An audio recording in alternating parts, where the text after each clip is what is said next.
আসসালামু আলাইকুম রাহমাতুল্লাহ, স্বাগতম তোমাদের সবাইকে আজকের এই রিভিশন ক্লাসটাতে। তুমি যদি আগামী 40টা মিনিট ধৈর্য ধরে এই ক্লাসটা করতে পারো, তাহলে এখান থেকে আসা যে কোনো সিকিউ তুমি সলভ করতে পারবা। এবং এই চ্যাপ্টারটা যারা আগে পড়ো নাই এবং বেসিকগুলো মনে নাই, তোমাদেরকে আমি শুরুতেই বেসিকটা ঝালাই করে দিব। সূত্রগুলো এখানে মনে রাখাটা টাফ, সো আমি তোমাদেরকে লিঙ্ক আপ করে করে প্রত্যেকটা সূত্র মাথার ভিতরে ঢুকাই দিব এবং শেষ পর্যন্ত ক্লাসটা করতে পারলে তুমি শূন্য থেকে প্রস্তুতি নিয়ে যে কোনো সিকিউ সলভ করতে পারবা। ওকে, সো আমাদের প্রথম টপিক হচ্ছে ত্রুটিপূর্ণ থার্মোমিটার। এখান থেকে বেসিক্যালি বোর্ডে এমসিকিউ এসে থাকে, সো ভালো মতো খেয়াল করো। আমরা তিনটা স্কেল সম্পর্কে জানি, একটা হচ্ছে কেলভিন, সেলসিয়াস, তারপর হচ্ছে ফারেনহাইট। এবং প্রত্যেকটার ক্ষেত্রে আমাদের দুইটা পয়েন্ট সম্পর্কে জানতে হয়। একটা হচ্ছে এই যে দেখো আইস পয়েন্ট, যেই তাপমাত্রায় আমাদের পানিটা আইস হয়। আরেকটা জানতে হয় হচ্ছে আমাদের এই যে দেখো বয়েলিং পয়েন্ট, অর্থাৎ যেই তাপমাত্রায় পানিটা হচ্ছে ফুটতে শুরু করে। যেমন সেলসিয়াসের ক্ষেত্রে 0 ডিগ্রিতে আইস হয় এবং 100 ডিগ্রিতে হচ্ছে তার ফুটতে শুরু করে। সিমিলারলি হচ্ছে আমাদের ফারেনহাইট এবং কেলভিনের মানটা দেওয়া আছে।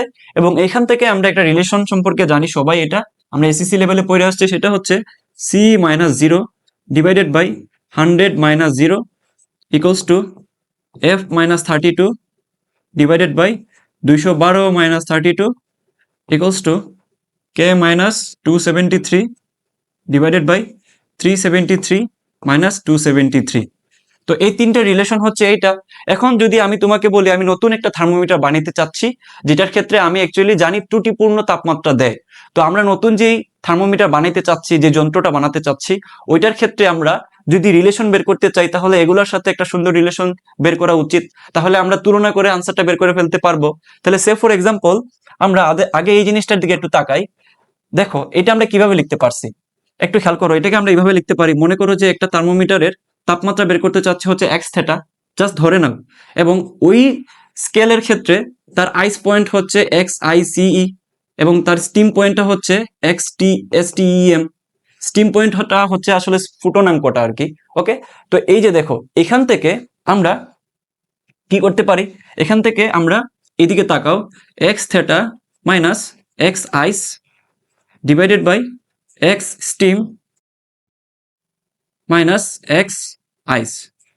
তাহলে জাস্ট একটু মিলানোর চেষ্টা করো। এই যে দেখো সেলসিয়াসের দিকে তাকাও, সি আমরা এটা বের করব, মনে করো -0 মানে হচ্ছে দেখো আমাদের এখানে আইস পয়েন্টটা হচ্ছে সেলসিয়াসের জন্য ছিল 0, মাইনাস হচ্ছে যেটা আমরা জানি না ওইটা আমরা আইস দিয়ে লিখে দিছি এক্স আইস, এবং ডিভাইডেড বাই 100-0। এখানে কি দেখো তো আমাদের স্টিম পয়েন্টটা কত, সেলসিয়াসের জন্য 100, -0 মানে হচ্ছে আবার তার নিচের যেই আমাদের আইস পয়েন্ট আছে সেটা মাইনাস করছে। তাহলে এই যে দেখো স্টিম মাইনাস আইস, জাস্ট আমরা এইভাবে এটা কনভার্সনটা করছি। তাহলে মনে করো এইটাই হচ্ছে আমাদের নতুন একটা থার্মোমিটার, যেটা হচ্ছে ত্রুটিপূর্ণ থার্মোমিটার, যেটার সাথে আমরা এটাকে রিলেশন করে সুন্দর মতো আমরা পুরো জিনিসটাকে সমান বলে তুলনা করে আনসারটা বের করতে পারবো। তাহলে এটাকে আমরা সমান বলতে পারি। তাহলে এই বেসিক থেকে দেখো আমরা একটা প্রবলেম সলভ করি। চলো দেখো আমাদেরকে প্রবলেমটা কি বলছে, যে একটি ত্রুটিপূর্ণ থার্মোমিটারের বরফ বিন্দু দেওয়া আছে 5 ডিগ্রি সেন্টিগ্রেড, স্টিম বিন্দু দেওয়া আছে 115। তাহলে একটু মার্ক করো, বরফ বিন্দু দেওয়া আছে, তারপর হচ্ছে স্টিম বিন্দু দেওয়া আছে। কোনো বস্তুর প্রকৃত তাপমাত্রা মানে একটা বস্তুতে সে মানে ভালো যেই থার্মোমিটার আছে ওটা দিয়ে মেপে পাইছে কত, 40 ডিগ্রি সেন্টিগ্রেড তাপমাত্রা। আমাদেরকে বলছে ওই যে থার্মোমিটার যেটা ত্রুটিপূর্ণ ছিল, ওইটার দিয়ে যদি আমরা ওই বস্তুটাকে মাপি তাহলে কত তাপমাত্রা প্রদর্শন করবে। তাহলে এদিকে একটু তাকাও, এখানে প্রকৃত তাপমাত্রা কোন স্কেলে দেওয়া আছে, সেলসিয়াস স্কেলে দেওয়া আছে। তাহলে তোমাকে এটা দেখে বোঝা যাচ্ছে যে এখানে আমরা সেলসিয়াসের সাথে তুলনা করব। তাহলে ত্রুটিপূর্ণ যে থার্মোমিটারটা আছে ওইটার ক্ষেত্রে আমাদের ইকুয়েশনটা কি হবে, আমরা একটু আগে দেখছিলাম এক্স থেটা মনে করে ধরে নিচ্ছি, এটা বের করব। আর এখান থেকে হবে minus X ice divided by X steam point minus X ice point. Okay, আচ্ছা। তো আমাদের যেহেতু প্রকৃত তাপমাত্রা দেওয়া আছে আমাদের কোন স্কেলে, সেলসিয়াস স্কেলে, তাহলে আমরা এখান থেকে কোন কোন পোর্শনটুকু নিব আমাকে একটু তুমি নিজেই বলো। যে ভাই আপনি এইটা নিবেন, সাথে নিবেন হচ্ছে এইটা। যদি ফারেনহাইটে দেওয়া থাকতো তাহলে আপনি এইটা নিতেন আর এইটা নিতেন, যদি কেলভিনে থাকতো তাহলে আপনি এইটা আর এটা নিতেন। সহজ কথা। তাহলে চলো আমরা জাস্ট ক্যালকুলেশনটা করে ফেলি। তাহলে এখান থেকে আমরা ইজিলি বলতে পারি, এইটা সমান সেলসিয়াসের যে ইকুয়েশনটা আমরা জানতাম ওইটা, which is C-0 divided by 100-0। Okay, তাহলে এখানটাতে আমরা কি কি মান জানি বলো তো। আমরা এখানটাতে সুন্দর মতো বলে দিতে পারি, যেহেতু এখানে আমাদেরকে দেওয়া আছে বরফ বিন্দু, তার মানে দেখো বরফ বিন্দু মানে হচ্ছে এক্স আইস, কত দেওয়া আছে 5 ডিগ্রি সেলসিয়াস। তারপর দেওয়া আছে স্টিম মানে এক্স স্টিম, স্টিম বিন্দু কত 115। ওকে, তাহলে আমাদেরকে এখন বলছে ওই ত্রুটিপূর্ণ থার্মোমিটার আসলে কত প্রদর্শন করবে। অবশ্যই ত্রুটিপূর্ণ, যেহেতু এখান থেকে 40 আসবে না, যেহেতু প্রকৃতটা 40, হয় কম আসবে না হয় বেশি আসবে, যেহেতু এখানে এরর দেখাবে, তাহলে এখান থেকে আমরা এইটাই হচ্ছে আমরা বের করবো, এটা বের করব। তাহলে একটু খেয়াল করো, এক্স থেটা মাইনাস আইস কত ছিল 5, স্টিম কত 115 মাইনাস আইস 5 ইকুয়ালস টু, খেয়াল করো প্রকৃতটা কত 40 মাইনাস 0 ডিভাইডেড বাই 100 মাইনাস 0। তাহলে এটা তোমরা একটু ক্যালকুলেটর ব্যবহার করে বের করার চেষ্টা করো। সবাই সবাই হাতে নাও ক্যালকুলেটর, এবং এটা কিন্তু একবারে বের করে ফেলা যায়। এক্স মাইনাস 5, 115 মাইনাস 5, এই ক্যালকুলেশনটা তো তোমরা পারার কথা আই গেস। 40 ডিভাইডেড বাই 100, তাহলে আমরা যদি ক্যালকে দিই তাহলে চলে আসে হচ্ছে 49 ডিগ্রি সেলসিয়াস। ওকে, তাহলে 49 ডিগ্রি সেলসিয়াস হচ্ছে আমাদের answer. This is our answer. তাহলে এখান থেকে যদি বোর্ডে যে কোনো এমসিকিউ আসে, ভালো মতো সলভ করতে পারবা না, জাস্ট তুলনা করে সলভ করে দিবা। তাহলে আমরা সামনে বাড়ি, চলো।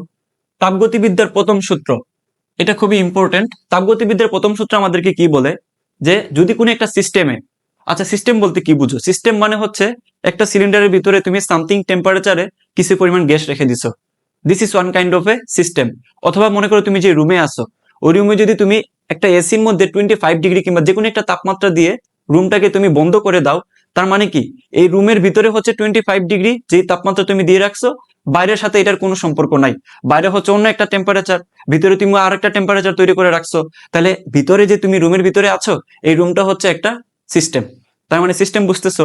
তাহলে ধরো কোনো একটা গ্যাসের সিস্টেমের ভিতরে আমরা কিছু পরিমাণ যদি তাপ দেই, মানে তাপ শক্তি প্রয়োগ করি, তাহলে ওই গ্যাস কি করে, ওই তাপ শক্তি থেকে কিছু পরিমাণ শক্তি তার অভ্যন্তরীণ শক্তিতে কাজে লাগায়, আর বাকি যে অংশটুকু থাকে ওইটা সে পরিবেশের উপরে কাজ করে। এই কথাটাকে আমি একটু তোমাকে ভালো মতো বোঝানোর চেষ্টা করি। তো এখান থেকে আমাদের তাপগতিবিদ্যার প্রথম সূত্র আমাদেরকে বলে যে del Q equals to del U plus del W. Okay, খেয়াল করো এই চিত্র থেকে তোমাকে ভালো মতো বোঝানোর চেষ্টা করি। এই চিত্রতে একটু খেয়াল করো তো, একটা গ্যাস আছে, এই চিত্রতে একটা গ্যাস আছে। এখন আমি এখানের মধ্যে ডেল কিউ পরিমাণ তাপ শক্তি দিছি, অথবা টেম্পারেচার বাড়াইছি। ডেল কিউ পরিমাণ তাপ শক্তি দিছি মানে তো টেম্পারেচার বাড়াইছি। তো টেম্পারেচার বাড়ানোর কারণে এটার ভিতরের যে অণুগুলো আছে গ্যাসের, ওগুলাতে কি হবে, ওইগুলাতে তোমার ছুটাছুটি শুরু হবে, তার মানে গতিশক্তি বাড়ার চেষ্টা করবে, এবং সাথে সাথে এখানটাতে তার আয়তনটা বাড়বে। বিকজ আমরা জানি টেম্পারেচার যদি বাড়ে, কোনো একটা সিস্টেমের যদি টেম্পারেচার বাড়ে, তাহলে তার আয়তন মাস্ট বি এক্সপানশন হয়। এটা কই থেকে পাইছি আমরা? এটা পাইছি হচ্ছে চার্লসের সূত্র থেকে, which is V is proportional to T. যেহেতু গ্যাস নিয়ে কাজ করতেছি, যদি টেম্পারেচার বাড়ে তাহলে তার গতিশক্তি বাড়বে। গতিশক্তি বাড়া মানেই তো অ্যাকচুয়ালি তার মধ্যে ছুটাছুটি হওয়া শুরু করে। তাহলে এই যে দেখো কিছু পরিমাণ গতিশক্তি বৃদ্ধির জন্য ইউজ হচ্ছে, যা দিচ্ছিলে তুমি, এবং বাকি যেই অংশটুকু, এটা আসলে কোন কাজে লাগে, এটা তোমার কোয়েশ্চেন। যে ভাইয়া সূত্র তো পড়ি কিন্তু বুঝি না যে এটা কোন কাজে লাগে। খেয়াল করো, তুমি যে এখানে আয়তনটা বাড়াইছো, আয়তনের সাথে আমাদের এই যে আয়তনের সাথে আমাদের ডাব্লিউ এর একটা সম্পর্ক আছে, যেটা আমরা সবাই জানি, which is D W equals to P del B. এই যে আমাদের কাজটা নির্ভর করতেছে, এটা একটু জাস্ট মাথায় ঢুকায় রাখো, কিভাবে আসছে পরে দেখবো। আমাদের কাজের সাথে আয়তনের পরিবর্তনের একটা সুন্দর সম্পর্ক আছে, সমানুপাতিক সম্পর্ক। তাহলে যদি কোনো একটা সিস্টেমের আয়তন বাড়ে, তাহলে তার কাজও বাড়তেছে। তাহলে কাজও বাড়তেছে, তাহলে এখান থেকে বুঝতে পারতেছো যেহেতু এই সিস্টেমে আমার তাপ দেওয়ার কারণে, তাপ শক্তি দেওয়ার কারণে আয়তন বাড়তেছে, তাহলে অবশ্যই এখানে কাজ হবে। তাহলে ভাইয়া সিস্টেমের উপর সে কাজ করতেছে এই কথা কেন বলছেন? খেয়াল করো, যখন আমার আয়তন বাড়তেছে, তাহলে আমাদের পিস্টনটা ছিল এইখানে, তো আয়তন বাড়ার কারণে পিস্টনটাকে সে ঠেলে উপরের দিকে তুলছে। তাহলে ঠেলে তুলছে মানে কি, সে এই যে ঘর্ষণটাকে, এই যে আমাদের সিলিন্ডার ছিল সেই ঘর্ষণটাকে উপেক্ষা করছে, দেন সে পরিবেশের চাপটাকে উপেক্ষা করে সে উপরের দিকে সিলিন্ডারটাকে তুলছে। তাহলে কি হয়েছে দেখো তো, সে পরিবেশটাকে বাধ্য করে উপরে তুলছে না সিলিন্ডারটাকে। এই জন্য বলে যে সিস্টেমটা পরিবেশের উপরে কাজ করতেছে যদি আমাদের এই ডাব্লিউটা পজিটিভ হয়। আমরা সামনে আরো বিস্তারিত পড়বো জিনিসটা, খেয়াল করো। তাহলে এই জিনিসটা কি এটার সাথে রিলেট করে বুঝতে পারো? এই জায়গাটাতে তুমি যদি আরেকটু ডিপলি বোঝার চেষ্টা করো, এই যে অভ্যন্তরীণ শক্তি যেটা আছে, এটাকে আমরা বলতে পারি F/2 NRT ডেল টি। তাহলে সরাসরি আমাদের অভ্যন্তরীণ শক্তিটা টেম্পারেচারের সাথে সম্পর্ক করতেছে। কিভাবে পাইছি টেনশন নিও না, আমি দেখাবো। তাহলে দেখতেই পারতেছো টেম্পারেচারের পরিবর্তন হচ্ছে মানে তার গতিশক্তিও বাড়তেছে। এই জন্য আমরা বলতেছি কিছু পরিমাণ তার গতিশক্তির জন্য অভ্যন্তরীণ শক্তি, আর কিছু পরিমাণ সে পরিবেশের উপরে কাজ করতেছে। বুঝা গেছে তো? এবার চলো আমরা এই পুরো জিনিসটার ক্ষেত্রে একটু পড়াশোনা করে নিই। যদি একটা পজিটিভ হয় একটা নেগেটিভ হয় জিনিসটা তখন কি হয় খেয়াল করো। প্রথমত হচ্ছে আমরা এটা নিয়ে কাজ করি। যদি আমরা যে শক্তিটা দিচ্ছি তাপ শক্তি, এটার মান যদি তোমার 0 থেকে বড় হয়, সে ফর এক্সাম্পল পজিটিভ হয়, তখন অ্যাকচুয়ালি আমাদের যে সিস্টেমটা আছে ওই সিস্টেমটা হিটটা কি করতেছে, তুমি যে হিটটা দিচ্ছ এটাকে সে অ্যাকসেপ্ট করতেছে ওকে। কিন্তু ইনভার্সলি যদি থিঙ্ক করো, এটার মান যদি তোমার নেগেটিভ হয় অর্থাৎ 0 থেকে ছোট হয়, তাহলে সিস্টেমটা হিটটাকে রিজেক্ট করতেছে, মানে বর্জন করতেছে। বাংলা লিখতে পারতেছি না, মাফ করে দিও। রিজেক্ট করতেছে। এটা এইভাবে মনে রাখতে পারো। তোমার কাছে প্রচুর পরিমাণে টাকা আছে মানে তোমার শক্তিটা পজিটিভ। তুমি কাউকে তখন যদি প্রপোজ করো তাহলে সেটা অ্যাকসেপ্ট করার পসিবিলিটি হাই। আর তোমার কাছে টাকা নাই, তুমি অনেক গরিব একটা পোলা, তাহলে তুমি যদি কাউকে প্রপোজ করো তাহলে ওই যেই ধনীর দুলালিকে তুমি প্রপোজ করতে গেছো সে রিজেক্ট করে দিবে, এটাই তো বাস্তবতা। পৃথিবীতে তো এই ঘটনাগুলোই ঘটতেছে। এটা তো আর সিনেমা না যে তুমি গরিব হয়ে একটা সুন্দরী মেয়েকে ভালোবাসার কথা বলছো সে অ্যাকসেপ্ট করে ফেলছে। হতে পারে, আমি এইদিকে যেতে চাই না, এগুলো অন্য আলোচনা, পড়াশোনাতেই থাকি আমরা। তো এটা হচ্ছে একটা। এখন খেয়াল করো, যদি এই যে অভ্যন্তরীণ শক্তির মানটা যদি পজিটিভ হয়, তার মানে এটার মানে বোঝাচ্ছে অ্যাকচুয়ালি তার এই যে ডেল ইউ, এই মানটা বাড়তেছে, মানে অভ্যন্তরীণ শক্তিটা বাড়তেছে। এইটা বাড়া মানে আমরা একটু আগে দেখছি যে টেম্পারেচারটাও বাড়তেছে। এই যে টেম্পারেচারের সাথে সম্পর্ক ছিল, এটা আমি একটু মার্ক করে দিই, টেম্পারেচারের সাথে সম্পর্ক। তাহলে তুমি অপোজিট যেটা আছে ওইটাও বলে দিতে পারবা, এখন আমাকে বলতে হবে না। যদি 0 থেকে ছোট হয় তাহলে ডেল ইউ মাস্ট বি কমবে এবং টেম্পারেচারটাও কমবে। বুঝা গেছে? এটাই হচ্ছে আমাদের এটার যেই শর্তটুকু। ঠিক আছে, তাহলে আমরা আরেকটু দেখি। আরেকটা বাকি আছে, কি বাকি আছে বলো তো? এই যে দেওয়া আছে হচ্ছে কাজ। এই কাজ নিয়ে হচ্ছে যত পড়াশোনা আমাদের। যদি কাজটা পজিটিভ হয়, মাথায় রেখো, এখানে অনেক কথা বলা যায়, অনেক কথা বলা যায়। যদি কাজটা পজিটিভ হয় তখন অ্যাকচুয়ালি আমাদের এই জায়গাটাতে যেই গ্যাসটা আছে এটা এক্সপানশন হয়। এক্সপানশন হয় মানে হচ্ছে কি, সম্প্রসারিত হয়। ভাইয়া আপনি এটা কেন বলতেছেন? এই যে কাজ পজিটিভ হয়েছে কখন, যখন আয়তন বাড়ছে। আয়তন বাড়া মানেই তো এক্সপানশন হওয়া। ওকে, এবং পজিটিভ হওয়া মানে আরেকটা কথা বলা যায়। এই কথাটা হচ্ছে যে আহ, ধরো পরিবেশ, পরিবেশের উপর কাজ করতেছে। এটা কি মিলাইতে পারতেছো? এই যে আমাদের যেই পিস্টনটাকে সে ঠেলে উপরে তুলছে, তার মানে পরিবেশের উপর সে কাজ করতেছে। তাহলে একই কথা এখানেও তোমার খাটবে। কি কথা খাটবে? যখন এই যে আমাদের কাজের মানটা যখন 0 থেকে ছোট হবে অর্থাৎ নেগেটিভ হবে, তখন আমাদের কি হবে, আয়তনটা কমতেছে। আয়তন কমা মানে অ্যাকচুয়ালি আমাদের এই জায়গাটাতে কি হবে, কম্প্রেশন হবে। কম্প্রেশন হবে মানে সংকুচিত হবে। তাহলে সংকুচিত হওয়া মানে এই কথাটা একটু ভালো মতো মাথায় রাখো। এটাতে ছিল পরিবেশের উপর কাজ করছে, এখন পরিবেশ তার উপর কাজ করবে। এখন পরিবেশ কি করবে, পরিবেশের উপর কাজ করছিল এখানে, আর এটা হবে পরিবেশ তার উপর কাজ করবে। দ্যাট মিনস পরিবেশ কি হবে ভাইয়া, পরিবেশ পরিবেশ তার উপর কাজ করবে। পরিবেশ কাজ করছে, এই জায়গাটাতে হবে পরিবেশ কাজ করতেছে। অর্থাৎ তখন কি হয়, পরিবেশটা তাকে সংকুচিত হয়েছে মানে কি, এইটা থেকে এই স্টেটের কথা চিন্তা করো। সংকুচিত হয়েছে মানে পরিবেশটা তাকে ঠেলে এই যে পিস্টনটাকে নিচে নামায় ফেলছে, মানে গ্যাসের উপরে পরিবেশটা তোমার কি করতেছে, কাজ করতেছে। তাহলে এইভাবে তুমি এটা মিলাই করতে পারো। তো এখানে আরো অনেক কিছু পড়া যায়, বাট আমি চাচ্ছি না এখনই সবকিছু পড়ায় দিতে, তোমরা বোরিং হয়ে যাবা। আস্তে আস্তে তোমাদেরকে লিঙ্ক আপ করে করে পড়াবো, যাতে জিন্দেগিতে তোমাদের আর সূত্র ভুল না যায়। ঠিক আছে, একটু বুঝে থাকলে আমরা সামনে বাড়ি। চলো, আল্লাহর নামে। এখন হচ্ছে গ্রাফ হতে কৃত কাজ। এটাও হচ্ছে একটা ভালো একটা টপিক। এখান থেকে দিনাজপুর বোর্ডে একটা এমসিকিউ আসছে এবং অনেক সময় ঘ নাম্বারে কোয়েশ্চেন চলে আসে। তো এখানে এই দিনাজপুরের যে প্রবলেমটা ছিল এটা যদি তোমাকে আমি একটু দেখায় দিই, মাফ করে দিও, আমি আগে এটা আঁকতে পারিনি। ধরো এরকম ছিল এটা, এবং এখানে স্টেটটা ছিল এখান থেকে একটা স্টেট এখানে আসছে, আরেকটা স্টেট ছিল এখান থেকে, একটা স্টেট এখানে ছিল। তো এখান থেকে তোমার একটা আয়তন ছিল এটা, আর আরেকটা আয়তন ছিল হচ্ছে এইটা। ওকে, এখানে ছিল হচ্ছে তোমার 10, এখানে হচ্ছে 20। অবশ্যই এটা পিবি গ্রাফ ছিল, পিবি গ্রাফ ছিল, পিবি গ্রাফ ছিল। এবং এখানে এখানে মূল এই যে পিটা ছিল এখানে হচ্ছে প্রথমে 2, পরে হয়ে গেছে 4। তাহলে আমাদেরকে একটা গ্যাস আমাদেরকে দেখাইছিল যে এই পয়েন্ট থেকে এই পয়েন্টে আসছে, দ্যাট ইজ কল, এটাকে তারা বলছিল এ পয়েন্ট, এটাকে বলছিল বি পয়েন্ট। কোয়েশ্চেন করছে এ বি দ্বারা কৃত কাজ কত, কৃত কাজ, কৃত কাজ। এটা কোন বোর্ডে আসছে বলতো? এটা আসছে মূলত দিনাজপুর বোর্ডে। ওকে, তো একটু ভালো মতো খেয়াল করো। এটা সলভ করার জন্য আমাদেরকে একটু বেসিক জানতে হবে। এই বেসিকটুকু আমরা একটু দেখে নিই। তো এই বেসিকটার দিকে একটু তাকাও। এই মনে করো আমাদের পিবি একটা গ্রাফ আমরা নিচ্ছি, পিবি গ্রাফ নিচ্ছি। তো একটা গ্যাস মনে করো যে এই যে এইভাবে কার্ভ করতেছে, তাহলে এই গ্যাসে কার্ভ করতেছে মানে নিচে যেহেতু আমাদের ভি কাজ করতেছে, তাহলে এই হচ্ছে একটা পয়েন্ট, এই হচ্ছে আরেকটা পয়েন্ট। ওকে, তাহলে একটু ভালো মতো খেয়াল করো ভাইয়া, একটু ঠান্ডা মাথায় খেয়াল করো। This is hour V1, this is hour V2, আর এদিকে ছিল আমাদের পি। ওকে, আমরা ভি নিয়ে চিন্তা করি। আমি যদি তোমাকে এখন একটা কথা মানে ফাওয়ের উপরে বলে দেই, দেখো তোমার এটা পছন্দ হয় কিনা, যে আমি যদি এই অংশটুকুর কাজ বের করতে চাই, তাহলে এই যে আমাদের এরিয়াটা আছে এটা যদি আমরা বের করে দিই তাহলে তার কাজ হয়ে যাচ্ছে, তাহলে তার কাজ হয়ে যাচ্ছে। আমি বলতে পারি এই জায়গাটাতে ডাব্লিউ বের করে ফেলতে পারবো। তুমি বলবো যে ভাইয়া কিভাবে, জিনিসটা বুঝি নাই। তো না বুঝারই কথা, বুঝার জন্য ভাইয়ের দিকে একটু খেয়াল করো, খেয়াল করো। ধরো তুমি এসএসসি তে কিছু পড়াশোনা করছো, ধরে নাও এইটাকে আমরা বলে দিচ্ছি হচ্ছে ভি, এটা হচ্ছে টি, ভেলোসিটি ভার্সেস টি এর যে গ্রাফটা। তখন তোমার জিনিসটা এরকম ছিল যে প্রথমে এইভাবে ছিল, সমবেগে গেছে, তারপরে যে এইভাবে আসছে, একটা মন্দনে নামছে। তখন তুমি এই ক্ষেত্রে তার এসটা কিভাবে বের করতে, আমাকে একটু বলো তো, এসটা বের করতে কিভাবে তুমি বের করতে ভাইয়া?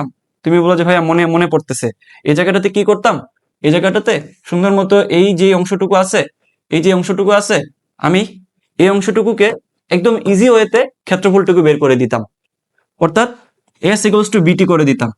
তার মানে কি, এই অংশটুকু থেকে আমরা জাস্ট ওয়াই অক্ষের অংশ এবং এক্স অক্ষের অংশকে গুণ করে দিয়ে তার এরিয়াটা পাওয়া যেতাম, এবং অথবা আমরা ক্ষেত্রফল বের করে দিতাম এখান থেকে। এটা একটা ট্রাপিজিয়াম চিন্তা করলে, অথবা এই অংশটুকুকে একটা ত্রিভুজ চিন্তা করে, এটাকে একটা আয়ত চিন্তা করে, দেন হোয়াট এভার আমি ক্ষেত্রফল বের করে আমি তার এই জায়গাটা থেকে এস পাইতাম। এবং এস ইকুয়ালস টু আবার বলতেছি ভিটি, তাহলে এখান থেকে আমি সেম কথা বলতে পারি যে ভি পি এবং বি এর গুণফল থেকেই আমি কি বের করতে পারি, এটার কাজ। এটা তো আমরা আগেও জানতাম, এটা আমরা আগেও জানতাম যে ডি ডাব্লিউ ইকুয়ালস টু ভাইয়া ছিল পি ডেল বি। ঠিক আছে, এখন আমি তোমাকে নতুন একটা জিনিস ঢুকাই দিচ্ছি মাথায়, যে তুমি ক্ষেত্রফলটা বের করলেও একইভাবে কি পাবা, একইভাবে তুমি কাজটাই পাবা। এটার সাথে রিলেট করে তোমার এই কথা বলতে কি এখন কোনো বাধা আছে? নাই। তাহলে এইদিকে একটু তাকাও।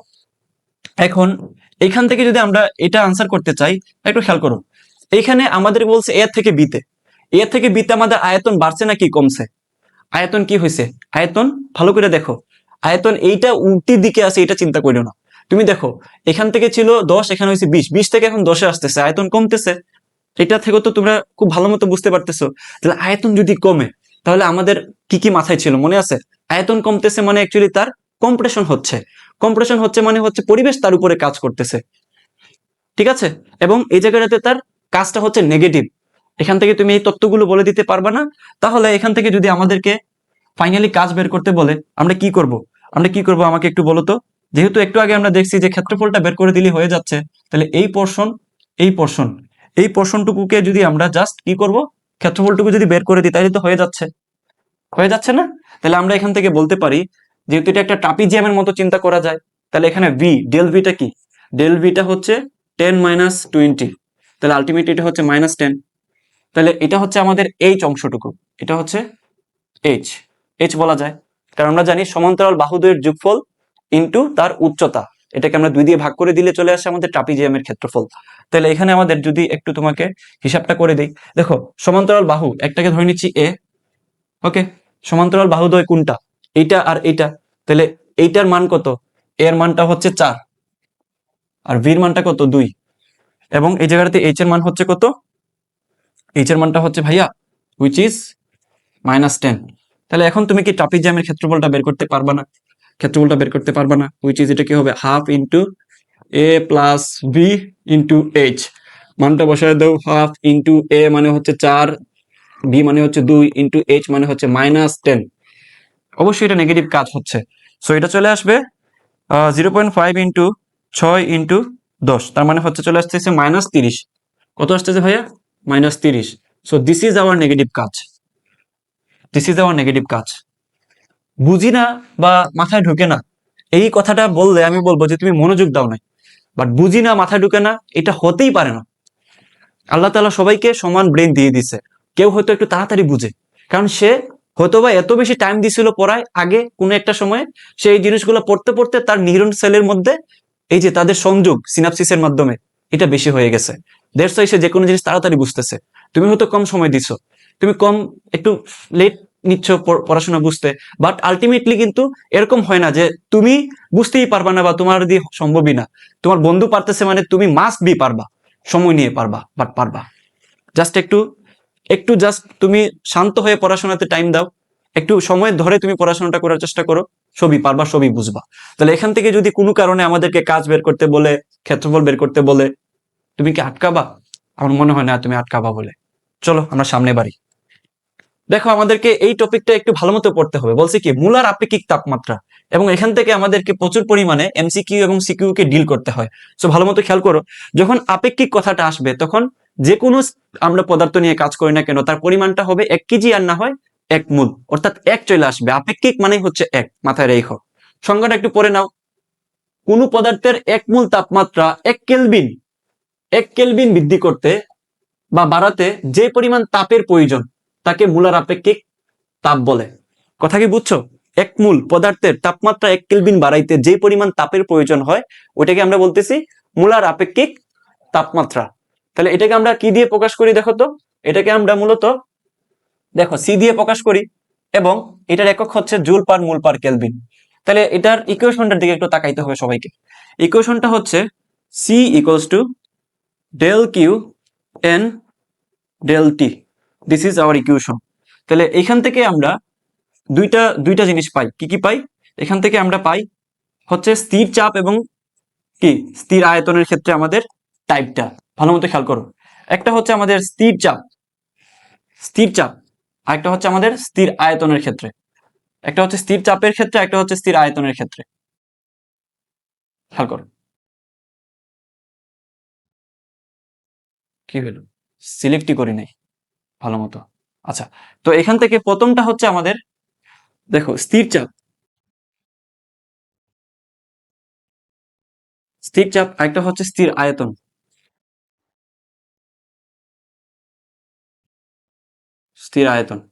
ওকে, ভালো মতো খেয়াল করো, এগুলা খুবই দরকার পড়বে বোর্ডের কোশ্চেন সলভ করার জন্য। ভালো মতো খেয়াল করো, যেহেতু আমাদেরকে বলছে প্রথমটা কি স্থির চাপের জন্য আমাদের সূত্রটা হবে দেখো CP, equals to del Q N del T, এটাই হবে। একইভাবে যদি আমাদেরকে বলে যে স্থির আয়তন, তখন হবে সিভি ইকুয়ালস টু হবে ডেল কিউ এন ডেল টি।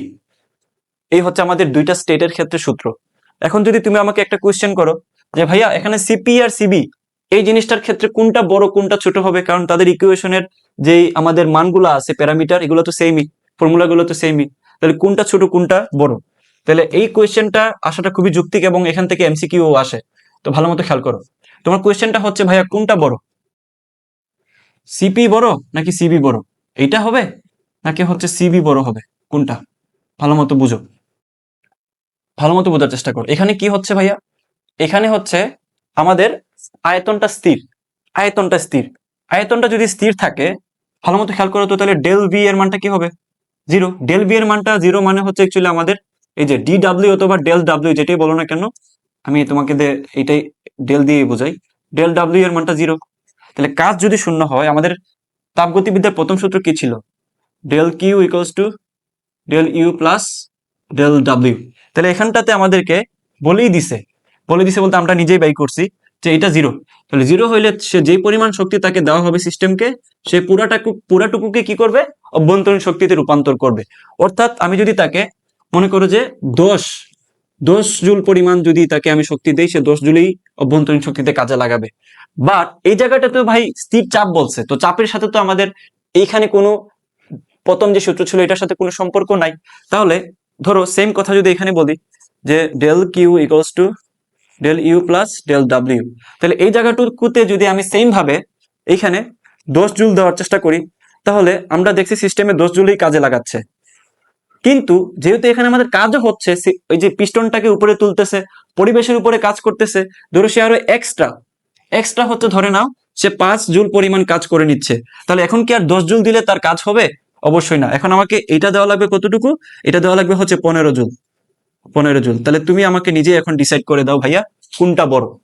ডেফিনেটলি এখন তুমি আমাকে নিজেই বলবা, আরে ভাই এগুলো কি পড়ান, এগুলো তো আমিই পারি। তাহলে তুমি আমাকে এটা অবশ্যই বলতে পারবা যে ভাইয়া definitely definitely CP is greater than CV. এবং যদি এটা হয়ে থাকে তাহলে সিপি মাইনাস সিবি এটা হচ্ছে আমাদের সার্বজনীন গ্যাস ধ্রুবকের মতো সমান। এবং আমরা এই দুইটা রেশিওকে বলতে পারি সিপি বাই সিবি, এই রেশিওটা হচ্ছে গামা। সবই তো পারো তোমরা, জাস্ট একটু লিঙ্ক আপ করে পড়ার চেষ্টা করো, লিঙ্ক আপ করো, আজীবন মনে থাকবে লিঙ্ক আপ করে পড়লে। একটু জানলে আমার এখান থেকে হয়ে যাচ্ছে। পরবর্তীতে এখান থেকে আমরা ডিগ্রি অফ ফ্রিডম সম্পর্কে জানবো, তারপর মানে সিকিউ সলভ করার জন্য যা যা লাগবে আমরা একটু ধৈর্য ধরে দেখে নিব। আর ভালো কথা, যাদের এই বেসিক গুলো ঝালাই করা আছে অলরেডি, তোমরা ডাইরেক্ট সলভিং এ চলে যাও বোর্ডের। আমি কিন্তু প্রচুর পরিমাণ সলভ করে দিছি।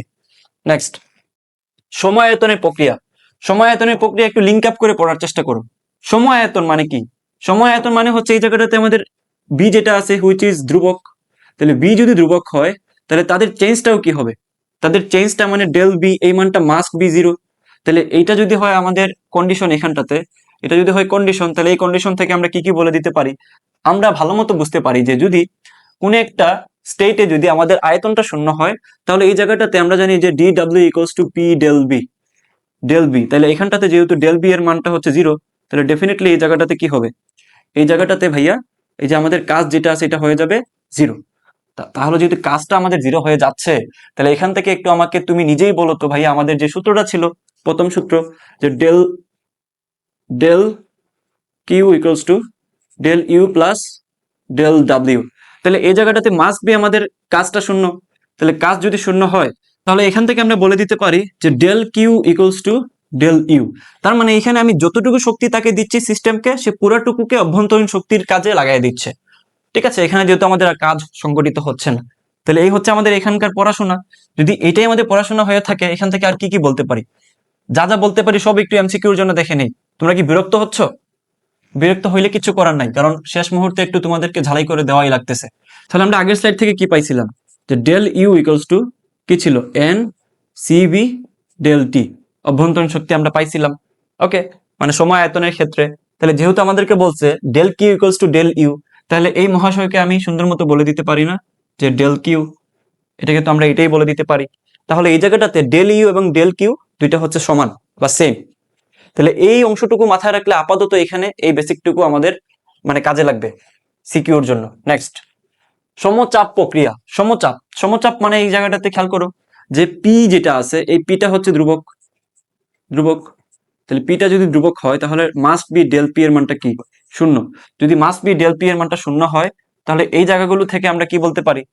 আমাদের পি এর সাথে তো আসলে প্রথম সূত্রের কোনো মিল নাই, কিন্তু এখান থেকে আমরা জানি কি যে D W equals to N R del T, এবং এটাকে আমরা বলতে পারি পি ডেল বি।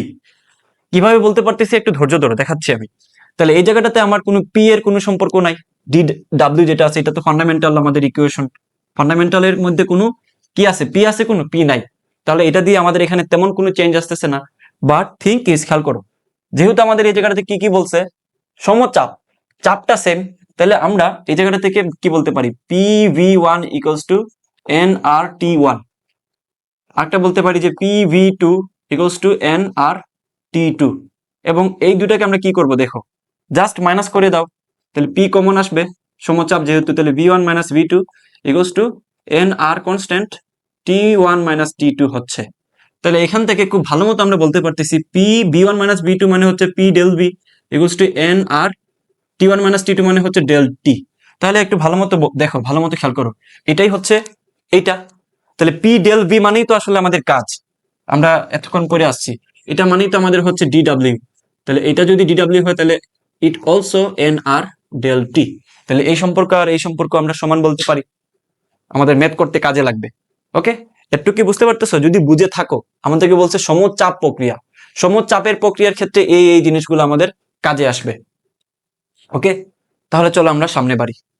নেক্সট, সমষ্ণ প্রক্রিয়া। This is a very very vital topic, so একটু মন দিয়ে দেখার চেষ্টা করো সমষ্ণ প্রক্রিয়ার ক্ষেত্রে কি কি ঘটনা ঘটে। সমষ্ণ মানে কি? সমষ্ণ মানে হচ্ছে টেম্পারেচারের কোনো পরিবর্তন হচ্ছে না, মানে ডেল টি এর মানটা জিরো। তাহলে সমষ্ণ প্রক্রিয়া যদি আমাদের টি যেটা ছিল এটা যদি হয় আমাদের ধ্রুবক, তাহলে আমাদের ডেল টি এর মানটা হচ্ছে must be zero, del T equals to zero. তাহলে আমাকে একটু বলো এখান থেকে আমরা কি কি বলতে পারি সমষ্ণ প্রক্রিয়ার ক্ষেত্রে? আমরা বলতে পারি, আমরা জানি কি? আমরা জানি যে del U equals to N CV del T, এটা তো আমরা জানতাম। তাহলে যেহেতু এই জায়গাটাতে আমাদের টেম্পারেচারের পরিবর্তনটা কি, জিরো, দিস ইজ জিরো, তাহলে আমরা এখান থেকে বলতে পারি যে আমাদের অভ্যন্তরীণ শক্তি অলসো জিরো। তাহলে এই যে একটা চমৎকার কথা বলে ফেলছি, এখান থেকে কিন্তু প্রচুর পরিমাণ এমসিকিউ আসে। তাহলে পরবর্তীতে একটু খেয়াল করো তো, আমাদের যে সূত্র ছিল এটা কি হবে? আমাদের সূত্র কি হবে বলো? সূত্র হবে ডি বা del Q equals to del U plus del W. তাহলে এই জায়গাটাতে আমরা কি পাইছি? আমরা পাইছি হচ্ছে তার অভ্যন্তরীণ শক্তি ছিল যেটা, এটা হচ্ছে জিরো। এই মহাশয় যদি জিরো হয় তাহলে del Q equals to del W. তাহলে যেই পরিমাণ আমরা তাকে বাইরে থেকে শক্তি দিচ্ছি সে পুরোটাই তার কাজে রূপান্তরিত করে দিচ্ছে। তাহলে এই সম্পর্কটা একটু ভালো মতো মাথায় রাখবা। তাহলে যদি পুরাটুকুকে কাজে তার কনভার্ট করে দেয় তাহলে সে পুরোটাই সিস্টেমের উপরে কাজ করতেছে, কোনো অভ্যন্তরীণ চেঞ্জ আসতেছে না। এটা তো বুঝতেছো? তাহলে অবশ্যই সমুষ্ণ প্রক্রিয়ার ক্ষেত্রে তুমি আরেকটা কথা মাথায় রাখবা, সেটা হচ্ছে এই ক্ষেত্রে সে ধীরে ধীরে সংগঠিত হয়। অনেক সময় কোয়েশ্চেনে তোমাদেরকে সমুষ্ণ ডাইরেক্ট বলে না দিয়ে বলে দিবে যে এটা একটা ধীর গতির একটা প্রক্রিয়া, অথবা ধীরে ধীরে বলবে পরিবর্তন হচ্ছে। তাহলে তুমি সাথে সাথে বুঝে যাবা এটা কিসের মেথের কথা বলতেছে ভাইয়া। আমাদেরকে এটা মনে মনে হিন্টস দিচ্ছে যে তুমি এটাকে সমুষ্ণ প্রক্রিয়া সলভ করো। তাহলে সমুষ্ণ প্রক্রিয়া আমাদের কাজ কিভাবে বের করে? তাহলে দেখো আমরা অলরেডি জানি কি, আমরা জানি যে দেখো ডেল কিউ যেটা ছিল এটা ইকুয়ালস টু ডেল ডাব্লিউ। তাহলে আমরা এখান থেকে কাজ বলতে পারি, দেখো কাজ ইকুয়ালস টু, আমরা ইন্টিগ্রেশন করে এখান থেকে পাই, সো সরাসরি আমি লিখে দিচ্ছি, ইন্টিগ্রেশন দরকার পড়তেছে না, এন আর টি লন এই জায়গাটাতে ভি2 ডিভাইডেড বাই ভি1 হবে। কেন ভি2/ভি1 হচ্ছে? দেখো একটু খেয়াল করো, আমরা এই জায়গাটাতে কি বলছি, সমুষ্ণ প্রক্রিয়া, টি হচ্ছে আমাদের এখানে ফিক্সড। টি কি? টিটা হচ্ছে ফিক্সড। টি ফিক্সড হইলে এখান থেকে আমরা মূল এবং টি যেটা আছে এটাকে ফিক্সড বলে দিতে পারি, তাই না? মূল সংখ্যা তো কোনো চেঞ্জ হচ্ছে না, মূল সংখ্যা তো আমাদের স্টেটে সেম থাকতেছে। তাইলে এই জায়গাটা থেকে আমরা সুন্দর মতো আইডিয়াল গ্যাস থেকে আমরা সূত্র জানি, এখান থেকে হবে কি, P1V1 ইকুয়ালস টু P2V2। একটার সাথে আরেকটা কিসের সম্পর্কে আছে? ইনভার্স প্রপোর্শনে 1/v। তাইলে আমরা এখান থেকে অলসো বলে দিতে পারি যে N R T loan P1/P2। তাহলে আমরা এটাকেও বলতে পারি। তাহলে যখনই আমাদেরকে কাজ বের করতে বলবে সমুষ্ণ প্রক্রিয়ার জন্য, আমরা অলওয়েজ এই সূত্রটা ইউজ করব। এটা কিভাবে আসছে এটা জানার দরকার নাই, পরীক্ষায়ও আসবে না, আর এখন তোমাদের সময়ও নাই। একটু হচ্ছে এখানকার পড়াশোনা। আর যদি বলে আমাদের বয়েলের সূত্র কোন ক্ষেত্রে মানে, বয়েলের সূত্র আমাদের মানবে হচ্ছে সমুষ্ণ প্রক্রিয়ায়। একইভাবে তোমাকে যদি বলে যে অ্যাকচুয়ালি আমাদের সমচাপের ক্ষেত্রে আমাদের রিলেশনটা কি আসতে পারে, তাহলে আমি এটাও একটু দেখাই দিচ্ছি। তাহলে এখানে আমাদের মূল সংখ্যা সেম থাকবে, চাপটাও সেম থাকবে। তাহলে আমাদের সূত্র কি ছিল? P1V1/N1T1। তাহলে এখানটাতে আমাদের N আর P যেহেতু ফিক্সড, তাহলে এখান থেকে আসবে V1/T1 ইকুয়ালস টু V2/T2। তাহলে এটা কিসের সূত্র ছিল? এটা ছিল হচ্ছে চার্লসের সূত্র। তাহলে যদি বলে চার্লসের সূত্র কোন ক্ষেত্রে মানে, ডেফিনেটলি সমচাপের ক্ষেত্রে। মাথায় থাকবে তো? ওকে, তো চলো আমরা সামনে বাড়ি। রুদ্ধতাপীয় প্রক্রিয়া, এটাও ভাই একটা কি বলবো, এটাতে কতগুলো স্টার দেবো, 2 থেকে স্টার দিই। এটা থেকে প্রচুর কোয়েশ্চেন আসে। তো প্রথম কথা এখানে মাথায় রাখো, যেটা সবচেয়ে বেশি বোর্ডের কোয়েশ্চেনে থাকে, এটা অনেক ফাস্ট প্রক্রিয়া। ফাস্ট মানে অনেক তাড়াতাড়ি হয়, ফাস্ট প্রক্রিয়া। এই একটা হিন্টস দিয়ে কিন্তু প্রচুর পরিমাণে ম্যাথ তুমি সলভ করে ফেলতে পারবা। সো অবশ্যই এটা মাথায় রাখো যে এটা একটা ফাস্ট প্রক্রিয়া। তাহলে এখান থেকে এইটা তো আমরা প্রথমেই একটু জেনে রেখে দিলাম। আমাদেরকে এখন আরো কিছু কথাবার্তা জানতে হবে। যেহেতু বলছে রুদ্ধতাপীয় প্রক্রিয়া, মাথায় রাখো রুদ্ধ মানে কি, রুদ্ধশ্বাস বলে না, যে তাকে একটা জায়গায় বন্দি করে রাখছে, বের হইতে পারতেছে না। তার মানে এটা হচ্ছে একটা আইসোলেটেড একটা প্রক্রিয়া বা একটা সিস্টেম, যেখানে আসলে বাইরে থেকে কোনো তাপ ভিতরে যাচ্ছে না, ভিতর থেকে বাইরে আসতেছে না। বুঝছো? এটা আসলে তোমার এমন ভাবে তৈরি করা, বাইরের দিকে ইনসুলেশন দেওয়া, যে কোনো তাপের কোনো আদান প্রদান হচ্ছে না। তাহলে এই জায়গাটাতে যদি কোনো বাইরে থেকে কিছুই আদান প্রদান না হয়, তাহলে আমাকে একটু বলো তো, এই যে ডেল কিউ যেটা আছে এটা মাস্ট বি জিরো। তাহলে আমরা সূত্র থেকে পাই del Q equals to del U plus del W.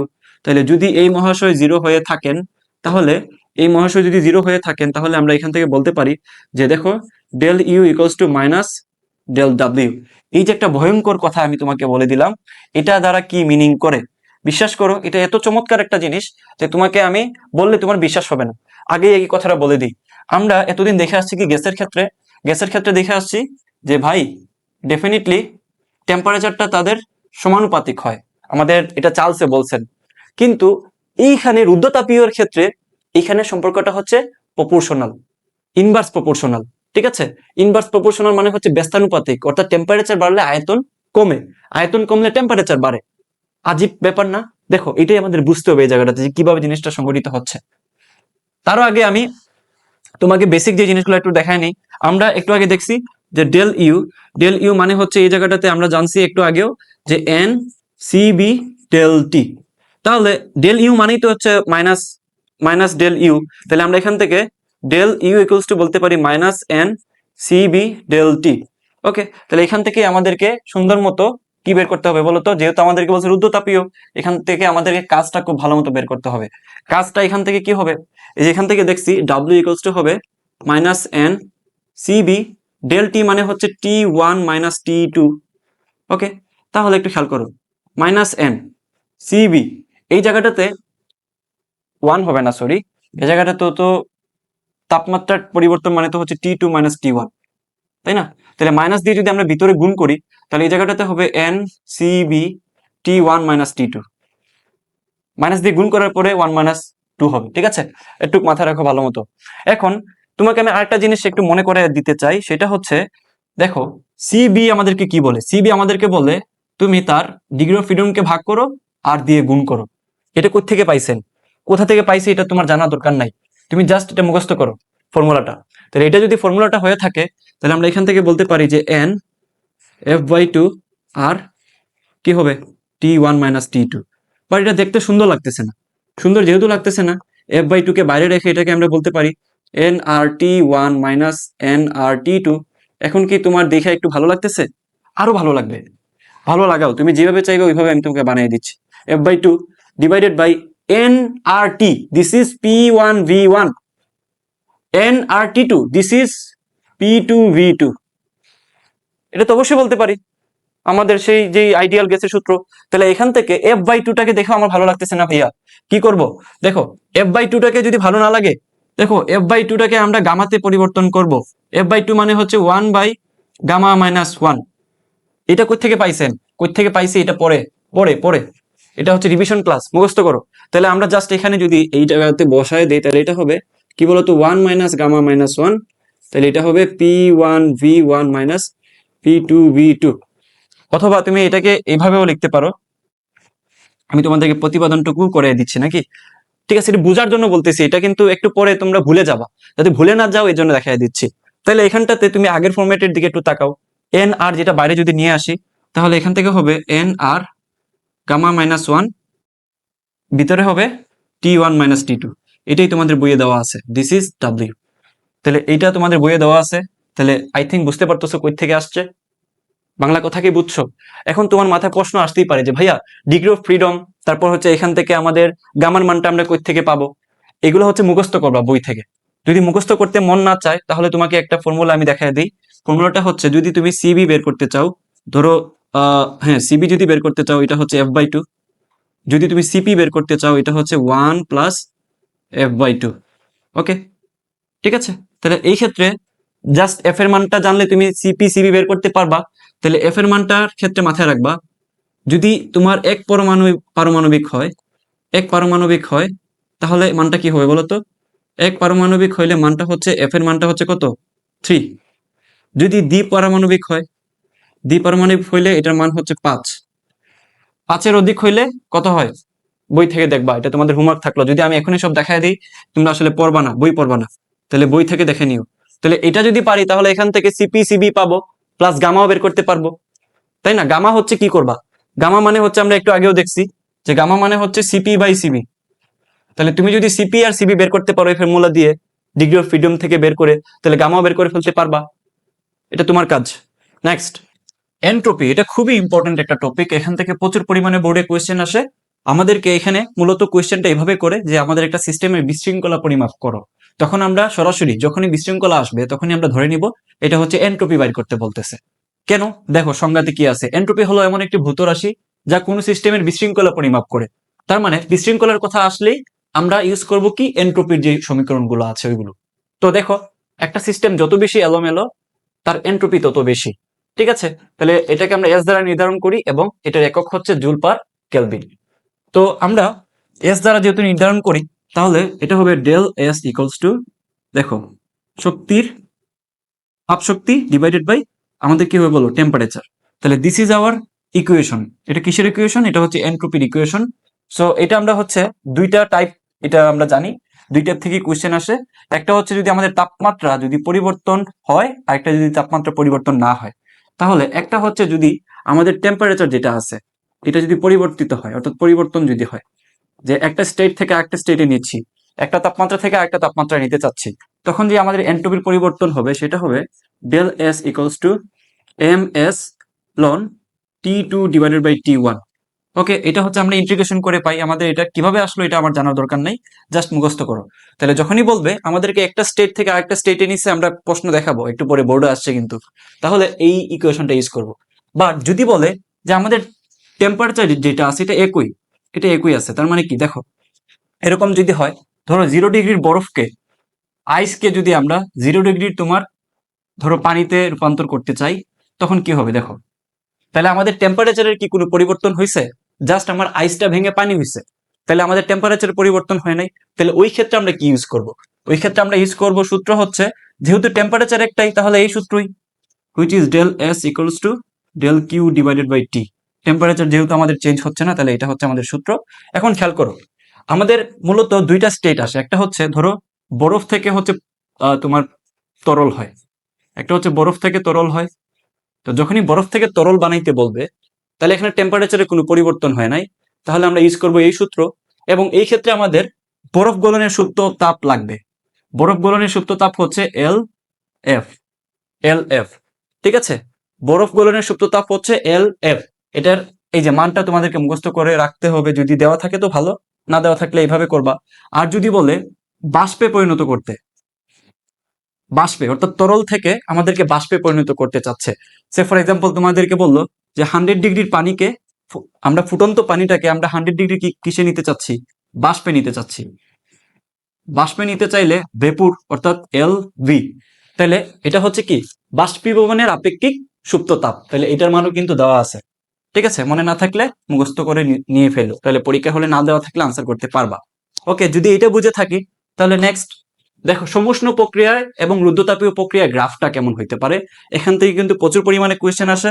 So একটু একটু মনোযোগ দাও ভাইয়ের সাথে, একবার দেখলেই পারবা, এত কঠিন কিছু না। ধরো এদিকে পিবি গ্রাফ মানেই হচ্ছে পিবি গ্রাফ, তাহলে এদিকে যদি আমাদের পি হয়, তাহলে দিস ইজ আওয়ার বি। তাহলে একটু খেয়াল করো, দিস ইজ পি আর দিস ইজ বি। ওকে, তাহলে গ্রাফটা মূলত এরকম হয়, খেয়াল করো, এই যে এরকম, এবং আরেকটা হচ্ছে এরকম। তাহলে ওটা অন্য কালার দিই, ধরো এটা হচ্ছে এরকম, এরকম। তাহলে কোনটা কিসের গ্রাফ আসলে নির্ধারণ করতেছে? এটা হচ্ছে ধরো এ পয়েন্ট থেকে আমরা আসছি বিতে, আরেকটা আসছে হচ্ছে সিতে, ঠিক আছে? তাহলে উপরের যে গ্রাফটা আছে, খেয়াল করো, এই যে গ্রাফটা আছে, এটা মূলত হচ্ছে সমুষ্ণ গ্রাফ, সমুষ্ণ, সমুষ্ণ প্রক্রিয়ার গ্রাফ। আর দিস ইজ রুদ্ধতাপীয় প্রক্রিয়ায় গ্রাফ, ঠিক আছে? তাহলে একটা এমসিকিউ আসে যে আমাদের যেই রুদ্ধতাপীয় প্রক্রিয়ার যে গ্রাফটা, এটা হচ্ছে সমুষ্ণ প্রক্রিয়ার থেকে গামা গুণ খাড়া। এই কথাটার মিনিংটা কি খেয়াল করো। তুমি এখান থেকে কি বুঝতে পারতেছো যে ধরো এইটার যে ঢালটা আছে, এটার যে ঢাল ধরে নিচ্ছে হচ্ছে M1, এটা হচ্ছে ধরে নিচ্ছে M2, তাহলে ডেফিনেটলি বুঝতে পারতেছো খাড়া কোনটা বেশি, হুইচ ইজ M1। M2 থেকে M2 খাড়া বেশি। এখন কেন খাড়া বেশি, এটা যদি তোমাকে কোয়েশ্চেন করে বা এমসিকিউতে দেয়, তাহলে একটু খেয়াল করো। এখান থেকে আমরা সমুষ্ণের ক্ষেত্রে আমরা কি জানি? আমরা জানি হচ্ছে PV ইকুয়ালস টু কনস্ট্যান্ট। কিন্তু রুদ্ধতাপীয় প্রক্রিয়ার ক্ষেত্রে তখন হয়ে যায় সূত্র PV to the power gamma equals to constant. রুদ্ধতাপীয় প্রক্রিয়ার সূত্রগুলো হয়তো তুমি দেখো নাই, আমি তোমাদেরকে একটু দিয়ে দিচ্ছি, খেয়াল করো। PV to the power gamma, P1 V1 to the power gamma, P2 V to the power gamma. এবং আমরা যদি টেম্পারেচারটা হিসাব করি, তাহলে দেখো T1 V1 to the power gamma minus 1, T2 V2 to the power gamma minus 1। Okay, এবং আরেকটা হচ্ছে মনে থাকে না তোমাদের, হুইচ ইজ পিটি। পিটি যেটা আছে এটা তোমাদের মাথায় থাকে না যে ভাইয়া কোন সময় মাইনাস হয়, কোন সময় প্লাস হয়, গামা 1 মাইনাস গামা কখন হয়, উপরে নাকি নিচে। তো এগুলো কিচ্ছু তোমাদের ভাবার দরকার নাই, জাস্ট আমি যেভাবে শিখিয়ে দিচ্ছি ওইভাবে মাথায় রাখো। পাটালি গুড়, পাটালি গুড় 1 কেজি কম, দেখো পাটালি গুড় 1 কেজি কম, 1 মাইনাস গামা। পাটালি গুড়, পাটালি গুড়, গামা গো, তাই না? তাহলে পাটালি গুড় 1 কেজি কম। ঠিক আছে, মনে থাকবে তো? তাহলে এই ট্রিক্সটা মনে রাখতে পারো। তাহলে T1 টু দি পাওয়ার পাটালি গুড় 1 মাইনাস গামা, তাহলে এখান থেকে হবে T2 গামা 1 মাইনাস গামা। তাহলে পাটালি গুড় 1 কেজি কম, মাথায় থাকবে তো? পাটালি গুড় 1 কেজি কম। এটা এসিএস এর ভাই থেকে দেখছি, সো আমি এভাবে মনে রাখতে পছন্দ করি, তুমি এভাবে মনে রাখতে পারো। তো এখন খেয়াল করো, তো আমি যদি এই যে ইকুয়েশন গুলো আছে এগুলোর দিকে তাকাই, তাহলে দেখো পিবি যেটা আছে এটা হচ্ছে to the power gamma equals to K. তাহলে দুইটা ইকুয়েশন আলাদা। তাহলে এখান থেকে আমরা যদি প্রথমটার জন্য ধরো, আমরা যদি M2 যেটা আছে সমস্যার জন্য যদি আমরা এটা ঢাল বের করতে চাই, তাহলে এরকম আসবে মাইনাস পি বাই বি, যেহেতু পিবি আমাদের গ্রাফটা, তাহলে M2 চলে আসবে minus gamma into P by V. তাহলে দেখো গামা গুণ খান, তাহলে এটাকে আমরা বলতে পারি কি, দেখো মাইনাস গামা ইন্টু M2, তাহলে M1 sorry into M1, so M2 equals to হবে কি মাইনাস M1 ইন্টু গামা। তাহলে আমাদেরকে যদি বলে যে আমাদের রুদ্ধতাপীয় প্রক্রিয়া হচ্ছে সমুষ্ণ প্রক্রিয়া থেকে গামা গুণ খাড়া, so this is hour formula. বুঝতে পারতেছো? মনে থাকবে তো? যদি মনে থাকে চলো আমরা নেক্সট স্লাইডে যাই। তাপীয় ইঞ্জিন, এটাও কিন্তু অনেক অনেক ইম্পর্টেন্ট একটা টপিক, এখান থেকে ম্যাক্সিমাম কোয়েশ্চেন এখান থেকেই আসে। তাপীয় ইঞ্জিনের ক্ষেত্রে আমাদের কি কি জানতে হবে? এখানে আমাদের একটু গ্রাফের দিকে লক্ষ্য করতে হবে, খেয়াল করো। এটা হচ্ছে মনে করো আমাদের V, this is our P, okay. তাহলে এটা হচ্ছে P, this is our V. আবারও বলতেছি, যাদের বেসিকে সমস্যা নাই তোমরা প্রবলেম সলভিং এ চলে যাও ভাই, যাদের সমস্যা আছে তারা একটু রিভিশন করে নাও আমার সাথে। এখন খেয়াল করো আমাদের স্টেটগুলো কি আছে, আমরা হচ্ছে সমুষ্ণ এবং রুদ্ধতাপীয় নিয়ে কাজ করব। তাইলে যখন আমাদের কাজটা পজিটিভ হয় তখন হয় কি, গ্যাসটা হয় তোমার এক্সপানশন, ছড়ায়া যায়। নেগেটিভ হইলে হয় কম্প্রেশন, সংকোচন হয়। তাহলে কি হইলো, সম্প্রসারণ আর একটা হচ্ছে সংকোচন। তাহলে এই ক্ষেত্রে এই দুইটা টার্ম যদি মাথায় থাকে, তাহলে খেয়াল করো এই জায়গাটাতে একটু খেয়াল করো। এইখানে আমাদের প্রথম পয়েন্ট আমি আইকা নিই, এই এই এই তারপর হচ্ছে এই। তাহলে খেয়াল করো মূলত গ্রাফটা হচ্ছে এরকম, এই আসে, এই যায়, এই আসে, এই যায়। ঠিক আছে, কোনো মতে একটা হইছে। ঠিক আছে, আচ্ছা।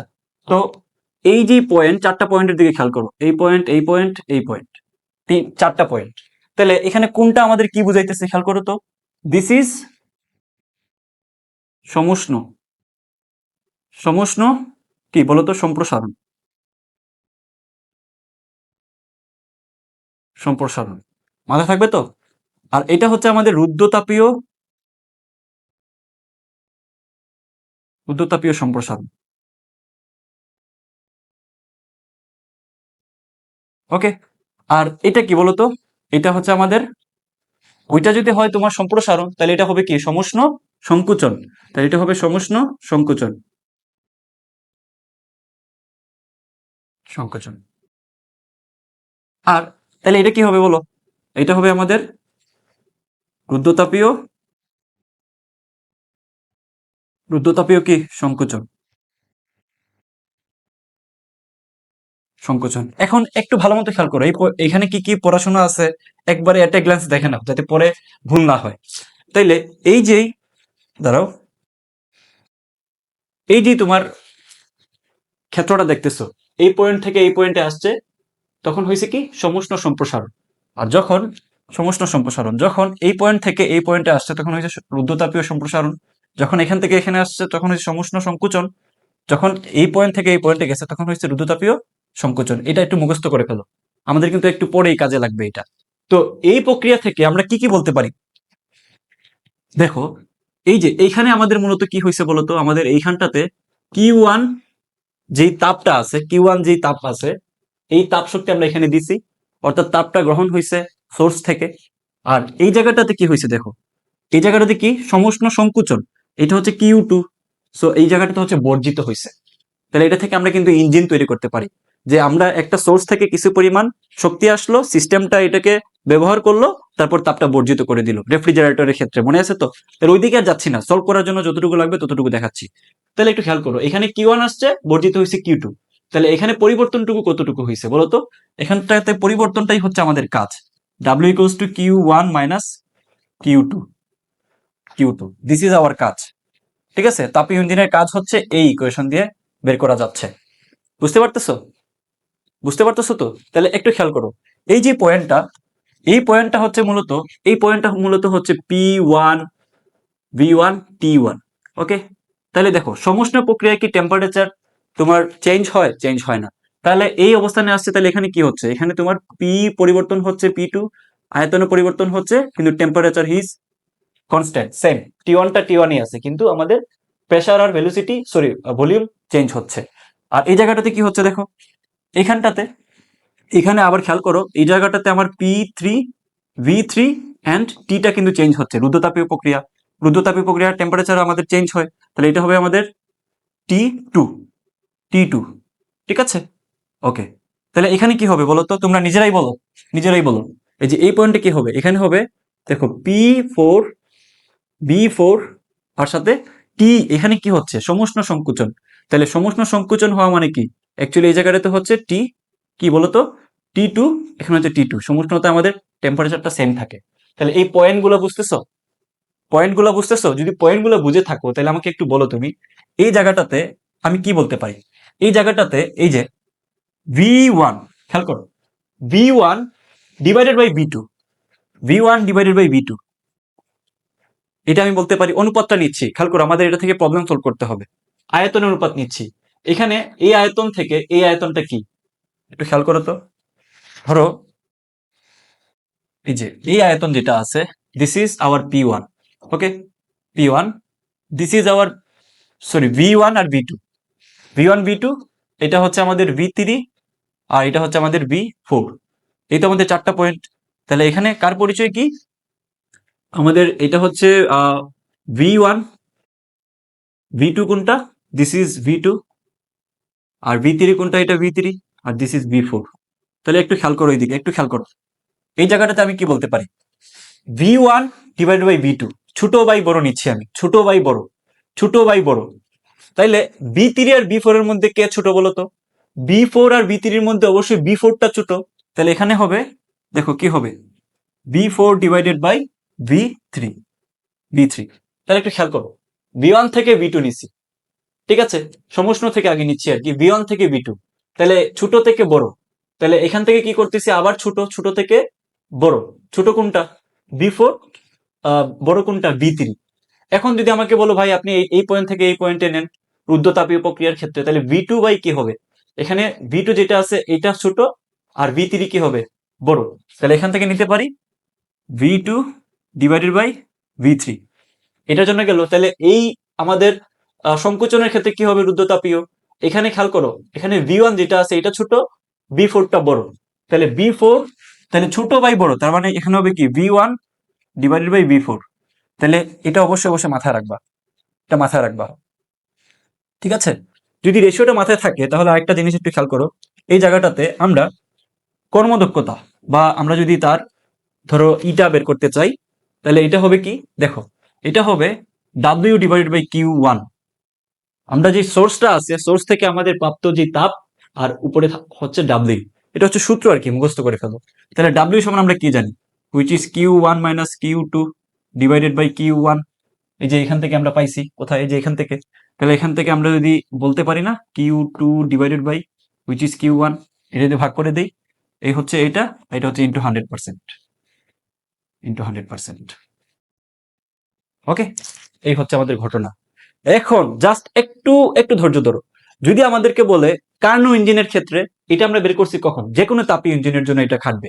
বাট যদি আমাদেরকে বলে কার্নো ইঞ্জিনের ক্ষেত্রে, কার্নো ইঞ্জিনের ক্ষেত্রে অবশ্যই মাথায় রাখবা তাদের যেই তাপ, যেটা আমাদের আছে, তাপ যতটুকু দিচ্ছি সোর্সে, এবং সোর্সে যে তাপমাত্রা, তাদের অনুপাত, এবং বর্জিতের ক্ষেত্রে যে আমাদের তাপ এবং তার যে তাপমাত্রা, তাদের অনুপাত সেম হবে। দেখো ব্যাপারটা হচ্ছে এরকম। কার্নো ইঞ্জিন মনে হয় এই যে দেখো, কার্নো ইঞ্জিনের ক্ষেত্রে ধরো আমাদের যে ইটাটা আছে, এটা 1 minus Q2 divided by Q1 হবে। এটা সব ক্ষেত্রে হবে, সব ইঞ্জিনের ক্ষেত্রে। কিন্তু যখন আমাদেরকে বলে দিবে কার্নো ইঞ্জিন, কার্নো ইঞ্জিন যখন বলে দিবে, তখন ঘটনা কি ঘটবে? তখন আমাদের ইটাটা হবে 1 মাইনাস T2 বাই T1। ভাইয়া বুঝি না এটা কিভাবে আসছে, না বুঝলে একটু একটু একটু আমার সাথে থাকো, একটু আমার সাথে থাকো। দেখো কার্নো ইঞ্জিনের ক্ষেত্রে আমাদের এই যে দেখো, তার বর্জিত তাপ এবং তাপমাত্রা, এবং তার সোর্সের তাপ এবং তার তাপমাত্রা, এটা হচ্ছে রেশিওটা সমান।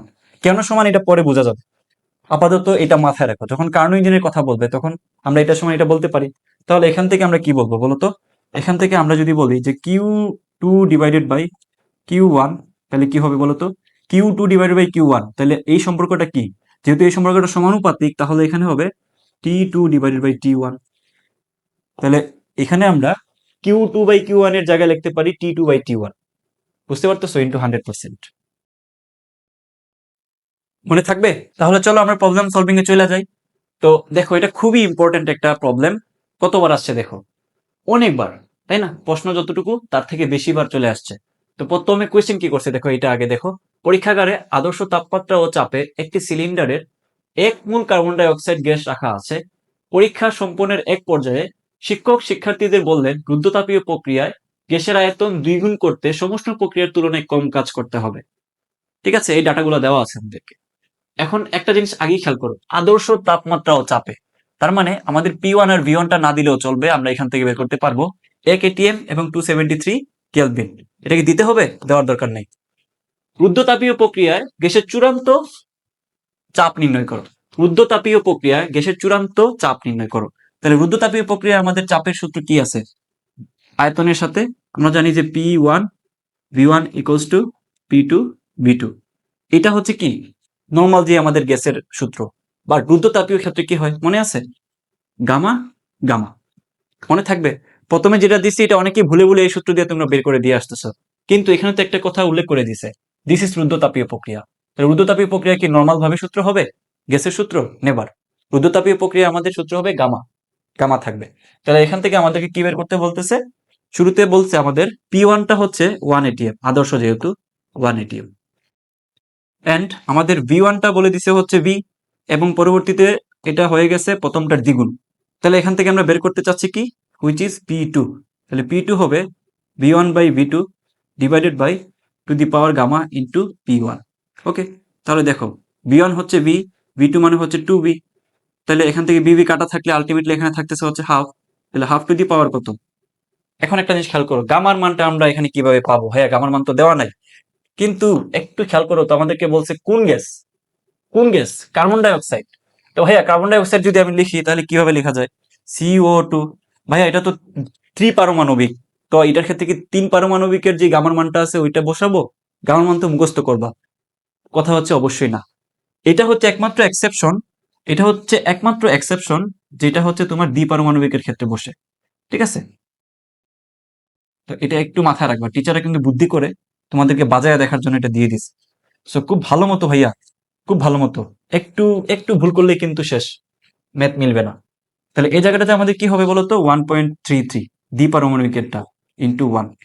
তাহলে এখানে আনসার কত আসে দেখো তো, 0.5 টু দি পাওয়ার 1.33 ইন্টু 1, চলে আসছে হচ্ছে তোমার SI এককে 0.3977 ATM। ATM, this is hour P2। তাহলে এটা যদি P2 হয়ে থাকে তাহলে পরের কোয়েশ্চেনটা সবাই পড়ো, পরের কোয়েশ্চেনটা আমাদেরকে কি বলছে সবাই পড়ো। আমাদেরকে বলছে যে ওই যে টিচারে যে কথাটা বলছে এই কথাটা কি যথার্থ কি, টিচারে যে বক্তব্যটা দিছে এই বক্তব্যটা কি যথার্থ কিনা। এখন টিচার মানুষ, টিচারে বলছে মানে তো ঠিকই বলছে, টিচার ইজ অলওয়েজ রাইট নাকি। আচ্ছা, তো এখন আমাদেরকে টিচার কি বলছে যে আয়তনটা দ্বিগুণ করার ক্ষেত্রে কাজটা রুদ্ধতাপীয় প্রক্রিয়ার ক্ষেত্রে কি দেখো সমুষ্ণ প্রক্রিয়ার তুলনায় কম কাজ করতে হয়েছে। তার মানে রুদ্ধতাপীয় প্রক্রিয়া কম কাজ করতে হয়েছে, সমুষ্ণ প্রক্রিয়া বেশি কাজ করতে হয়েছে, এটাই তো বলছে। তাহলে আমরা কি করব, ডাব্লিউ দিয়ে বের করে দিলেই তো হয়ে যাচ্ছে, সমুষ্ণের জন্য ডাব্লিউ, রুদ্ধতাপীয় জন্য ডাব্লিউ। তাহলে সমুষ্ণের জন্য আমরা যদি প্রথমে একটু দেখি, ধরো প্রথমে হচ্ছে সমুষ্ণ, তাহলে সমুষ্ণ প্রক্রিয়ার জন্য আমাদের ডাব্লিউ এর মানটা কিভাবে বের করে, আমি কিন্তু দেখাইছি সবাইকে সূত্র মুখস্থ, W equals to N R T ln V2 by V1। যদি আমাদেরকে V2 বাই V1 না থাকে তাহলে এখানে হবে P1 বাই P2। কেন P1 বাই P2, বিকজ আমরা জানি P is proportional to 1 by B। একটা একটা উল্টা হচ্ছে, সো আই থিঙ্ক বুঝতে পারতেছো, যে সময় যেটা দেওয়া থাকে আমাদের B দেওয়া আছে আমরা B নিচ্ছি। তো এখানে খেয়াল করো 1 মোল, 1 মোল মানে হচ্ছে n এর মান কত 1, সো দিস ইজ আওয়ার 1, আর মানে হচ্ছে 8.314 ইন্টু টি কত, টি হচ্ছে আমাদের আদর্শ তাপমাত্রা, আদর্শ তাপমাত্রা অলওয়েজ 273 কেলভিন, ঠিক আছে, ইন্টু লন হচ্ছে 2 হবে, B2 হচ্ছে 2B, B1 হচ্ছে B, বিবি কাটা শুধু থাকবে 2, তাহলে এখান থেকে হবে 8.314 ইন্টু 273 ইন্টু লন 2, তাহলে এই মানটা চলে আসতেছে আমাদের 1573.251 হুইচ ইজ জুল। এটা হচ্ছে আমাদের W1, চিন্তা করে নাও। তাহলে এখন আমরা যদি রুদ্রতাপীয় প্রক্রিয়ার ক্ষেত্রে বের করার চেষ্টা করি তাহলেই তো হয়ে যাচ্ছে, তুলনা করে দিলে হয়ে যাচ্ছে। তাহলে এখন খেয়াল করো, রুদ্রতাপীয় কথা বললে তখন আমাদের সূত্র কি ছিল? রুদ্রতাপীয় ক্ষেত্রে আমাদের সূত্র হচ্ছে which is W equals to কি বলতো, NR gamma minus 1 T1 minus T2। Very careful about that, এখানে T1 মাইনাস T2 হবে, T2 মাইনাস T1 না। ওকে, তাহলে আমি নেগেটিভ চলে আসবে, T2 অলওয়েজ তোমার এই জায়গাটাতে কম আসবে। এখানে একটা জিনিস মাথায় রেখো, এখানে অলওয়েজ T2 যেটা আছে এটা তোমার T1 থেকে কম আসবে। এটা আসবেই, কেন আসবে এটা একাডেমিকে যে একটু বুঝবা, সমস্যা নেই, এখন ডিভিশন দাও। তাহলে এখানে খেয়াল করো, n এর মান কত? 1। অন্য কালার নেই, সুন্দর দেখাবে, সবে হচ্ছে সুন্দরের পূজারি নাকি। 1 ইন্টু আর মানে 8.314 divided by 1.33 minus 1 into T1 মানে হচ্ছে 273, আমাদের আদর্শ ক্ষেত্রে যে তাপমাত্রা মাইনাস। এখানে একটা চ্যালেঞ্জিং বিষয় হচ্ছে, ভাই আমরা T2 কি দেওয়া আছে? দেখো তো T2 কি দেওয়া আছে? নাই। T2 আমাদের লাগতেছে কিনা এটা তো শুরুতে আমরা জানি না। সবসময় তোমরা যেইটা ফান্ডামেন্টাল ইকুয়েশন আছে ওইটা বসায়, যেটা বাকি আছে ওইটা পরে বের করবো, আগে বের করতে যাবো না, তাড়াহুড়া করে স্টেপ বাই স্টেপ আগাবো। তাহলে এই জায়গাটাতে আমাদের চ্যালেঞ্জিং হচ্ছে T2টা বের করতে হবে, T2 বের করতে হবে। রুদ্রতাপীয় ক্ষেত্রে আমাদের T2 লাগতেছে। তাহলে এখন দেখো আয়তন চেঞ্জ হচ্ছে, আদর্শ তাপমাত্রা জানি, তারপর T1 জানি, B1 B2 জানি, T2 বের করতে হবে। রুদ্রতাপীয় প্রক্রিয়া যেহেতু আমরা বাইর করতেছি, তাহলে আমাদের সূত্র হচ্ছে T1 V1 to the power gamma minus 1 T2 V2 to the power gamma minus 1। Okay, তাহলে এখান থেকে যদি আমরা বের করতে চাই T2, which is T2 equals to V1 by V2 to the power gamma minus 1 B1 B2 to the power gamma minus 1 into T1। ঠিক আছে, এখন তোমরা ক্যালকুলেটরে বসায় করে ফেলো। এখানে V1 কত? V1 হচ্ছে V, V2 হচ্ছে 2V, তার মানে আলটিমেটলি এই জায়গাটাতে আমাদের মানটা থাকতেছে কত? Half to the power gamma মানে হচ্ছে 1.33 মাইনাস 1 ইন্টু T1 মানে হচ্ছে 273। তাহলে এই মানটা কত আসে দেখো, এই মানটা কত আসে দেখো, তাহলে 0.5 two the power 1.33 minus 1 into 273. So this is 217.18 Kelvin. This is our T2. তাহলে এটা যদি আমাদের T2 হয়ে থাকে, তাহলে এখন জাস্ট তোমার কাজ হচ্ছে এখানে T2 এর মানটা মাইনাস করে দেওয়া। তাহলে T2 এর মানটা এখানে মাইনাস করো, 273.18, 73 না তো, সার ছিল কাম একটু জন্য, হবে 18। ওকে, তাহলে এখন এটা ক্যালকুলেশন করো, দেখি আমাদের টিচার ভালো বলছে নাকি খারাপ বলছে। টিচার মানুষ তো হলে সত্য কথাই বলার কথা, তাই না? 1.33 মাইনাস কত হবে বলো? 273 মাইনাস 217.18। সো দিস ইজ, ঠিকঠাক মতো যদি বসায় থাকো তাহলে 1406.32 joule. So this is W2। তাহলে একটু দেখো তো টিচার কোন কথা বলছে। টিচার বলছিল যে রুদ্রতাপীয় প্রক্রিয়ায় গ্যাসের আয়তন দ্বিগুণ করতে সমুষ্ণ প্রক্রিয়ার তুলনায় কম কাজ করতে হবে। তাহলে কম কাজ কার তুলনায়? সমুষ্ণের তুলনায়। তাহলে দেখো আমাদের সমুষ্ণতে 1500 সামথিং, কিন্তু আমাদের রুদ্রতাপীয় প্রক্রিয়া হচ্ছে তো 1400 সামথিং। সো যেহেতু এই জায়গাটাতে আমাদের চলে আসতেছে যে W2 ইজ কি হবে বলতো, লেস দেন W1। সো কথা হচ্ছে স্যারের কথা কি যথার্থ ছিল কিনা? বলবা যে ইয়েস, যথার্থ ছিল, যথার্থ ছিল। এখন যদি কেউ কেউ হচ্ছে পরীক্ষার খাতায় যদি কোনো ম্যাথ না করে বলো যে টিচার যা বলে তাই সঠিক, যাই হোক না কেন যথার্থ হবে, তাহলেও মার্ক পাবা, 0 পাবা আর কি, 0 তো একটা মার্ক। নেক্সট দেখো এই কোয়েশ্চেনটা একটু গুরুত্ব দিয়ে দেখো, কয়েকবার আসছে। একটি তাপ ইঞ্জিন তাপ উৎস হতে 600 কেলভিন তাপমাত্রা তাপ গ্রহণ করে এবং কত 90 কেলভিন তাপমাত্রার তাপগ্রাহকে এত তাপ বর্জন করে। তাপ উৎস ও তাপ গ্রাহকের তাপমাত্রা বাড়ানো বা কমানোর ব্যবস্থা আছে। মানে তাপ উৎস থেকে আমাদের কি হচ্ছে, তাপ বর্জন হচ্ছে। তার মানে আমাদের T1 T2 Q1 Q2 এই জিনিসগুলো নিয়ে কাজ করতে হবে। এবং আমাদেরকে বলছে এই তাপমাত্রাটা আমরা বাড়াইতেও পারবো কমাইতেও পারবো, এটা আমাদের অ্যাক্সেস দেওয়া আছে। প্রথম কোয়েশ্চেন কি বলছে, প্রথম কোয়েশ্চেন বলছে ইঞ্জিনটির দক্ষতা নির্ণয় করো, দক্ষতা নির্ণয় করতে বলতেছে। তাহলে দক্ষতা কিভাবে নির্ণয় করে বলতো? আমরা দেখছিলাম সূত্র একটু আগে, which is eta equals to 1 minus Q2 minus তো Q2 ডিভাইডেড বাই Q1। ওকে, তাহলে এই জায়গাটাতে কি দেওয়া আছে বলতো? উৎস হতে এই তাপমাত্রা এত তাপ, তাহলে উৎস হচ্ছে Q1, উৎস কত Q1, তাহলে Q1 মান কত 1100 জুল, এবং Q2 কত Q2 দেওয়া আছে আমাদের, দেখো গ্রহণ করে, এবং এই তাপমাত্রা তাপগ্রাহক, তাপগ্রাহক মানে হচ্ছে বর্জন করে, তাহলে এটা হচ্ছে 300 জুল। তাহলে এখান থেকে আমরা বসাইতে পারি 1 মাইনাস Q2 মানে কত, Q2 মানে হচ্ছে 300, Q1 কত 1100, তাহলে এটা কত হয় বের করো, বের করে দিয়ে 100 দিয়ে গুণ করে দাও 100%, তাহলে এটা হবে 1 minus 300 divided by 1100, so into 100, so this is 72%, 72.72%, তাহলে দিস ইজ আওয়ার আনসার। বুঝছো? This is our answer. পরের কোয়েশ্চেনটা কি করছে ভালো মতো খেয়াল করো, পরের কোয়েশ্চেনটা কি বলছে। আচ্ছা, পরের কোয়েশ্চেনটা বলছে যে তাপ ইঞ্জিনকে প্রত্যাবর্তী করতে কি পদক্ষেপ গ্রহণ করা যেতে পারে। প্রত্যাবর্তী মানে কি, কে বলতে পারবো? প্রত্যাবর্তী মানে হচ্ছে অ্যাকচুয়ালি আদর্শ ইঞ্জিনের ক্ষেত্রে হয়, মানে একটা ইঞ্জিন যদি আদর্শ হয়, মানে যা দিচ্ছি তাই ব্যবহার করতেছে, কোনো এখানে কোনো ইয়া হচ্ছে না, মানে লস হচ্ছে না, তাহলে এটা হচ্ছে আদর্শ ইঞ্জিন। আদর্শ ইঞ্জিনের মডেল কে দিছে? কার্নো। তাহলে আমরা কার্নো ইঞ্জিনের ক্ষেত্রে আমরা এটা সূত্রগুলো ইউজ করতে হবে। বলছে কি প্রত্যাবর্তী করতে কি পদক্ষেপ গ্রহণ করতে হবে। তাইলে আমি তোমাকে একটু আগেই বলছি যে কার্নো ইঞ্জিনের ক্ষেত্রে, হুইচ ইজ কার্নো,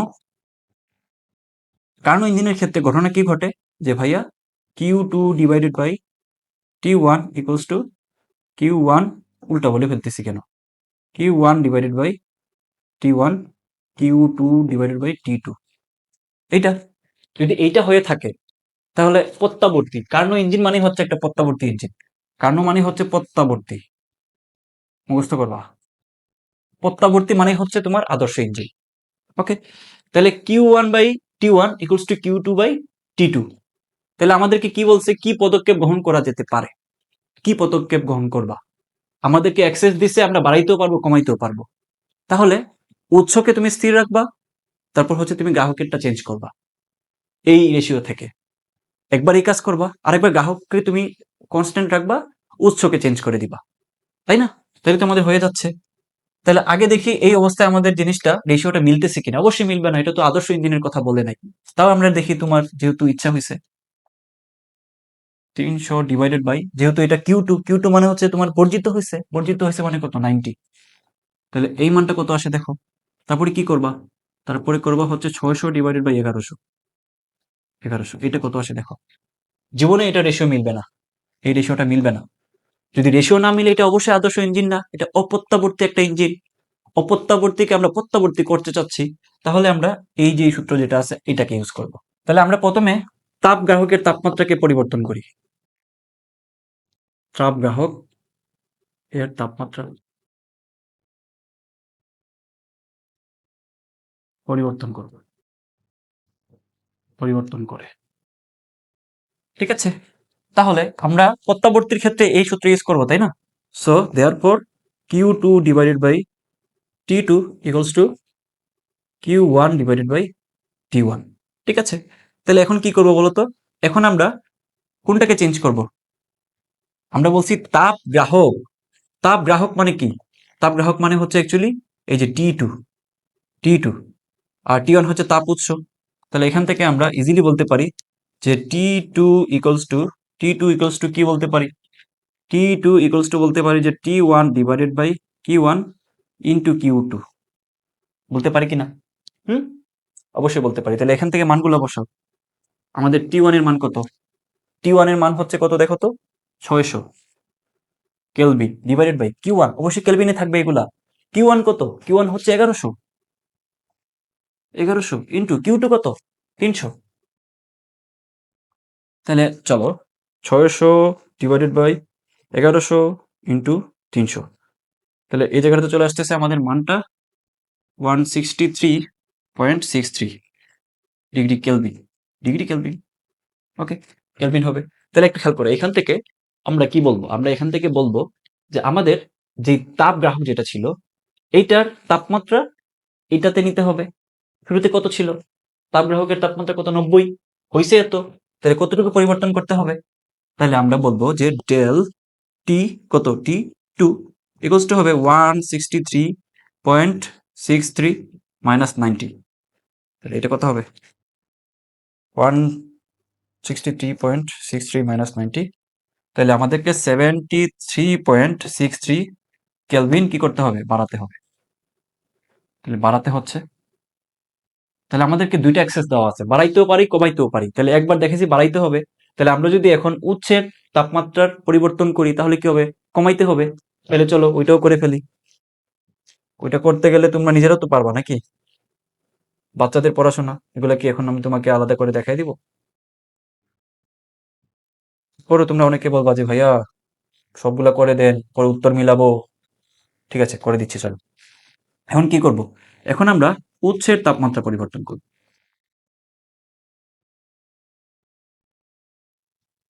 উৎসের তাপমাত্রা, তাপমাত্রা পরিবর্তন। উৎসের তাপমাত্রা যদি পরিবর্তন করতে হয় তাহলে একটু আমার দিকে তাকাও তো, আমার দিকে তাকাবো, আর কারোর দিকে না। কি হবে দেখো, which is Q1 divided by T1 equals to Q2 divided by T2। এখন আমরা কি করব, আমরা এখন এই যে এইটা উৎসের তাপমাত্রা পরিবর্তন করব। সো এখান থেকে আমাদের হবে T1 ইকুয়ালস টু কি হবে বলো, T1 ইকুয়ালস টু হবে T2 divided by Q2 into Q1। মানগুলো বসাও। T2 কত, T2 হচ্ছে আমাদের 90 ডিভাইড বাই Q2, Q2 কত 300 ইন্টু Q1 কত, Q1 হচ্ছে 1100। তাহলে অবশ্যই এটা কি হইতে হবে, কমাইতে হবে, দেখে বোঝা যাচ্ছে। 300 ইন্টু 1100, তাহলে এটা হচ্ছে আমাদের 330 কেলভিন। তাহলে আমাদের ছিল কত, 300। তাহলে অবশ্যই আমাদের এখানে কি আছে, 300 না তো 600 কেলভিন ছিল। তাহলে 600 কেলভিন ছিল, তাহলে এখানে হচ্ছে হয়েছে আমার কত, 330। তাহলে এখান থেকে কি করতে হবে বলো তো, del T1 equals two 600 minus 330। তার মানে 600 মাইনাস আনসার 270 কে আমরা কি করতে হবে, 270 কেলভিনকে আমাদের বাড়াইতে হবে নাকি কমাইতে হবে, কমাইতে হবে। ঠিক আছে, কারণ কম বের হয়েছে তাই না, কম হয়েছে মানে কি, অ্যাকচুয়ালি আমাদেরকে এখানটাতে কমাইতে হবে, 600 বেশি দেওয়া আছে, তাহলে তো কমাইতে হবে, 270 কমাইতে হবে। তাহলে এটা হচ্ছে আনসার, বুঝতে পারতেছো? নেক্সট দেখো কোশ্চেন কি বলছে, এটা অনেকগুলা বোর্ডে আসছে, সো খুবই ইম্পর্টেন্ট, মন দিয়ে পড়ো। দুইটি কার্নো ইঞ্জিনের উৎসের তাপমাত্রা যথাক্রমে 3 to 7 ডিগ্রি সেলসিয়াস এবং 2 to 7 ডিগ্রি সেলসিয়াস। সো দেখো একটা জিনিস, তোমরা তাড়াহুড়ায় হয়তো মিস্টেক করবা, দেখো বড় মান দেখে ভাবা কেলভিনে দেওয়া আছে, নেভার, দেওয়া আছে সেলসিয়াসে, নিতে হবে কেলভিনে। মাথা রেখো, আগে থেকে মাথা রেখো। ইঞ্জিন দ্বয়ের প্রতি স্তরে সংকোচন ও প্রসারণের অনুপাত যথাক্রমে 1:2 1:3। এই কথা দ্বারা কি বুঝছো, সংকোচন ও প্রসারণের অনুপাত, এই কথাটা অনেকেই বুঝো নাই, আমি জানি যারা দেখতেছো 90% বুঝো নাই, বাট আমি তোমাদেরকে বেসিকে দেখাইছিলাম, বেসিকে দেখাইছিলাম, আবার একটু দেখাবো যাতে ঝালাই হয়ে যায় আবার। ওকে, তো খেয়াল করো, আমরা বোঝার জন্য আবার আমরা পিবি ডায়াগ্রামটা একটু দেখি। ঠিক আছে, পিবি ডায়াগ্রামটা দেখি। This is PB diagram, P V. এখন আমাদের আমাদের সমষ্ণ এবং রুদ্ধচাপীয় ক্ষেত্রে আমাদের গ্রাফটা কেমন ছিল বলতো, এখানে একটা পয়েন্ট, এখানে একটা পয়েন্ট, এখানে একটা পয়েন্ট, এখানে একটা পয়েন্ট, তাই তো? তাহলে কিভাবে ছিল বলতো, এই যে এই হচ্ছে আমার সমষ্ণ, কি হয়েছে, সংকোচন, না সংকোচন নাকি প্রসারণ, অবশ্যই প্রসারণ। এই হচ্ছে রুদ্ধতাপীয় প্রসারণ, দিস ইজ হচ্ছে সমষ্ণ সংকোচন, দিস ইজ রুদ্ধতাপীয় সংকোচন। ঠিক আছে, তাহলে এই দুই লাইন অলওয়েজ মাথায় রাখবা, এই লাইন আর এই লাইন, এগুলো হচ্ছে আমাদের প্রসারণ হচ্ছে, আর এগুলো হচ্ছে আমাদের এই লাইন, আর এই লাইন হচ্ছে সংকোচন হচ্ছে। মনে থাকবে, মনে থাকবে? যদি মনে থাকে তাহলে একটু বলো আমাকে। এই পয়েন্টটা হচ্ছে আমাদের P1 V1 T1 পয়েন্ট, আর এই পয়েন্টটা হচ্ছে কি বলতো, P2 V2 অলসো T1। ভাইয়া কেন T1, কেন T1 বলতো, কারণ এটা হচ্ছে সমষ্ণ কি, সমষ্ণ প্রসারণ। সমস্ত মানে টেম্পারেচার সেম, দ্যাটস ওয়াই আমাদের T1 আর T1টা এখানে সেমই থাকতেছে 2 পয়েন্টে। কিন্তু এই জায়গায় কি হচ্ছে বলতো, এই জায়গায় হচ্ছে আমাদের মূলত ঊর্ধ্বতাপীয় কি প্রসারণ। তাহলে ঊর্ধ্বতাপীয় ক্ষেত্রে আমাদের অবশ্যই টেম্পারেচার চেঞ্জ হয়, দ্যাটস ওয়াই এখানে হবে P3 V3 T2। তাহলে আবার সমুষ্ণ কি সংকুচন, সমুষ্ণ সংকুচন, সংকুচন মানে এখানে অবশ্যই আবার কি হবে P4 B4, অবশ্যই টেম্পারেচারটা চেঞ্জ হবে না, কারণ এটা তো সমুষ্ণের কথাই বলতেছে। তাহলে এখানে আমাদের আরেকটু পড়াশোনা করতে হবে। কি পড়াশোনা করতে হবে? জাস্ট ঠান্ডা মাথায় খেয়াল করো তোমরা। সবচেয়ে বড় সমস্যা হচ্ছে মাথা গরম হয়ে যায়, গরম হওয়া যাবে না, জাস্ট ঠান্ডা মাথায় খেয়াল করো। এখান থেকে এটুক হচ্ছে আমাদের কি বলতো, দিস ইজ আওয়ার V1। এখান থেকে এটুক আমাদের কত, দিস ইজ V2। ঠিক আছে, এখান থেকে এখান কত, হুইচ ইজ V3। এখান থেকে এখান কত বলতো, দিস ইজ V4। এটুক তো বুঝতে পারতেছো? যদি বুঝে থাকো তাহলে খেয়াল করো, এখান থেকে আমরা কি করব, আয়তন যেটা আছে এটাতে আমরা ছোট বাই বড় বসাবো। কি বসাবো? ছোট বাই বড় বরাবর এইভাবে অনুপাত করব। যদি এইভাবে অনুপাত করি তাহলে বলো তো কি বলতে পারি, এখান থেকে ছোট বাই বড়। তাহলে এখান থেকে এটা হিসাব করি, তাহলে এখানটাতে দেখো তো, এটা হচ্ছে আমাদের V1, এটা হচ্ছে আমাদের V2, তাহলে ডেফিনেটলি আমাদের V2 বড়, V1 ছোট। তাহলে V1 divided by V2 equals to, দ্বিতীয় ক্ষেত্রে তাকাও, V2 এবং V3 এর ক্ষেত্রে আমাদের V2 যেটা আছে এটা ছোট, V3 হচ্ছে বড়, তাহলে অবশ্যই এই জায়গাটাতে হবে ছোট বাই বড়, V2 বাই V3। ঠিক আছে, ওকে।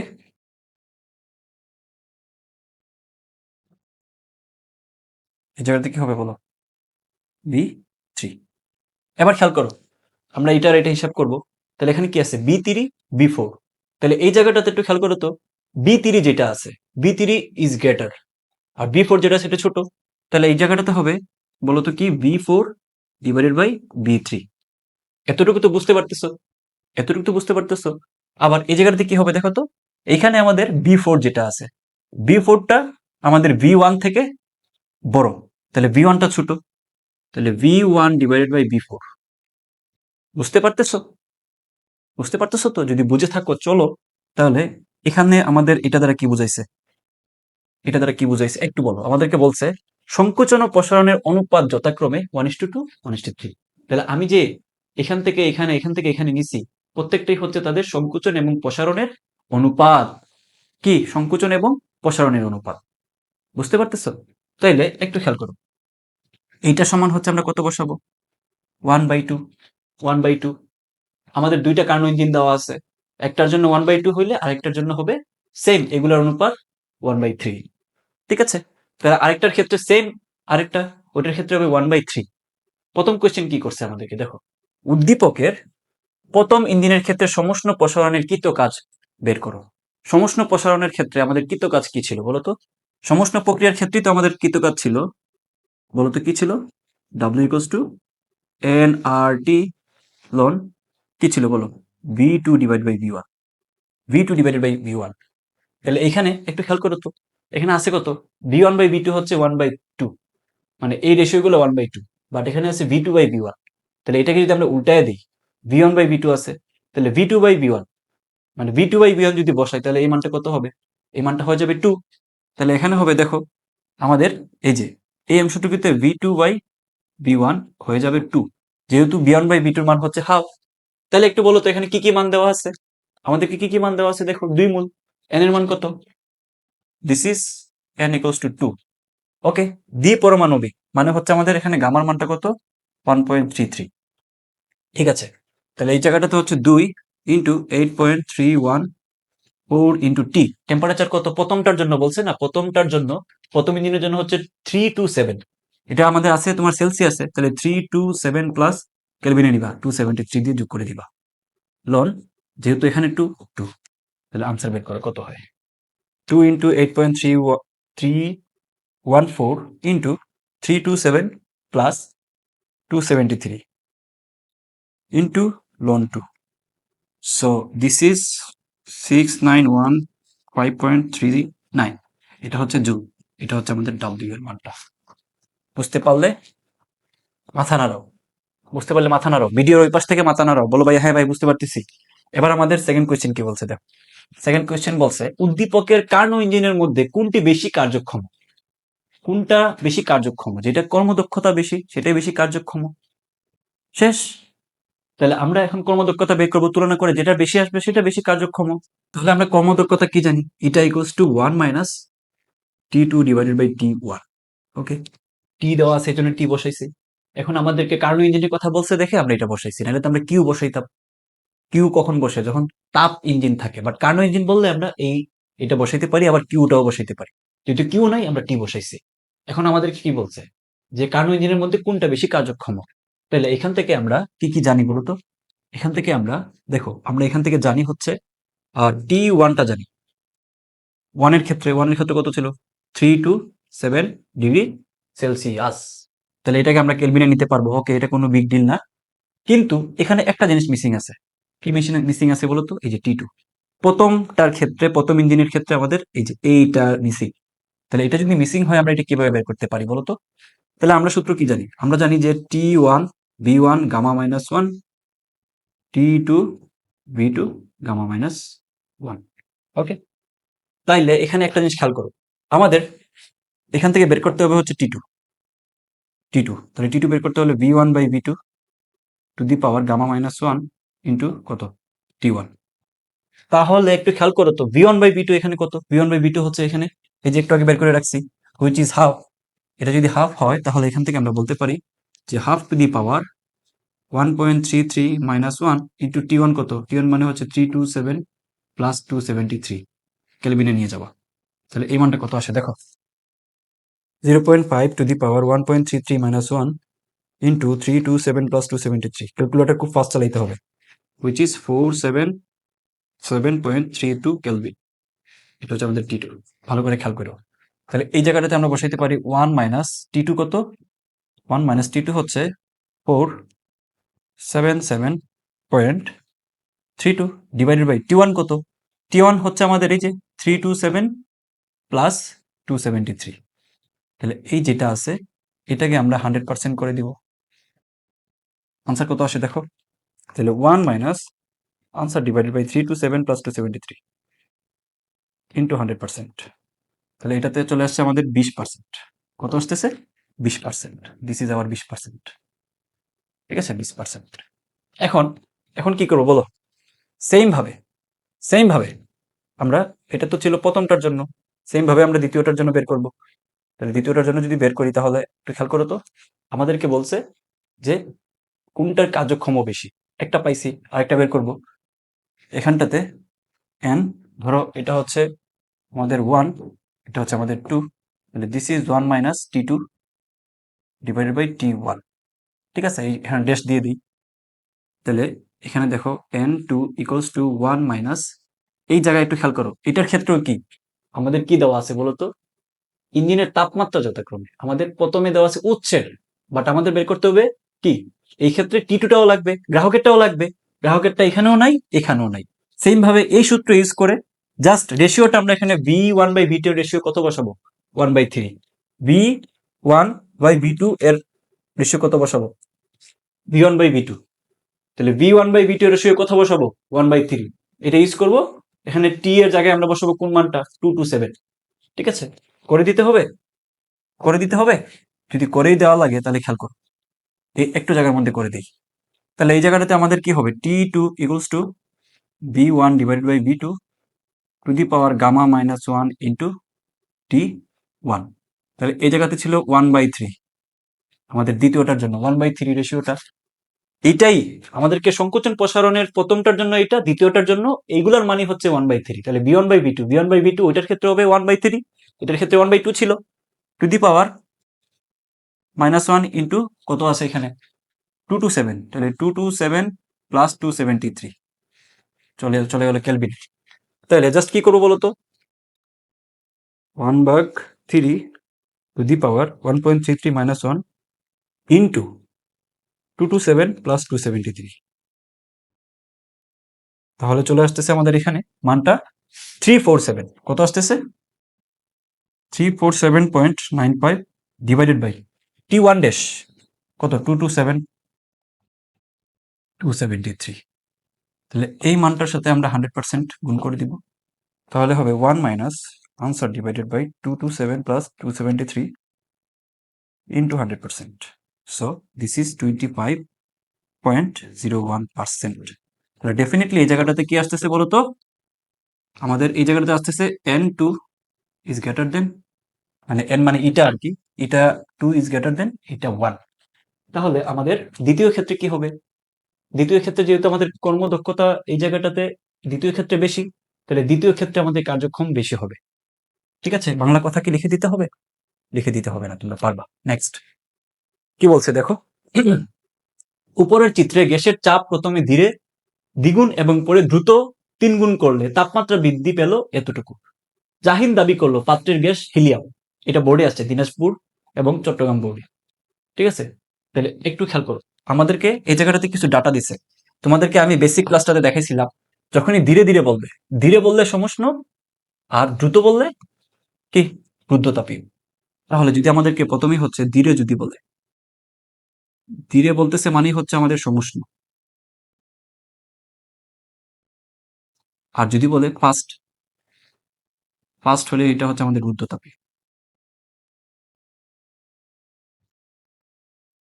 রুদ্ধতাপীয় এই কথাটা যদি মনে থাকে তাহলে তুমি যে কোনো প্রবলেম বুঝে দিতে পারবা যে কোনটা কোন সিস্টেমে আমরা করব। প্রথম কোশ্চেন করছে দেখো কি, যে উদ্দীপকে প্রথম ক্ষেত্রে কৃত কাজ নির্ণয় করো। প্রথম ক্ষেত্রে কৃত কাজ বুঝতে পারতেছো? প্রথম ক্ষেত্রে কৃত কাজ আমাদের এখানে দেওয়া আছে 2 মোল গ্যাস এত ডিগ্রি সেন্টিগ্রেড তাপমাত্রা।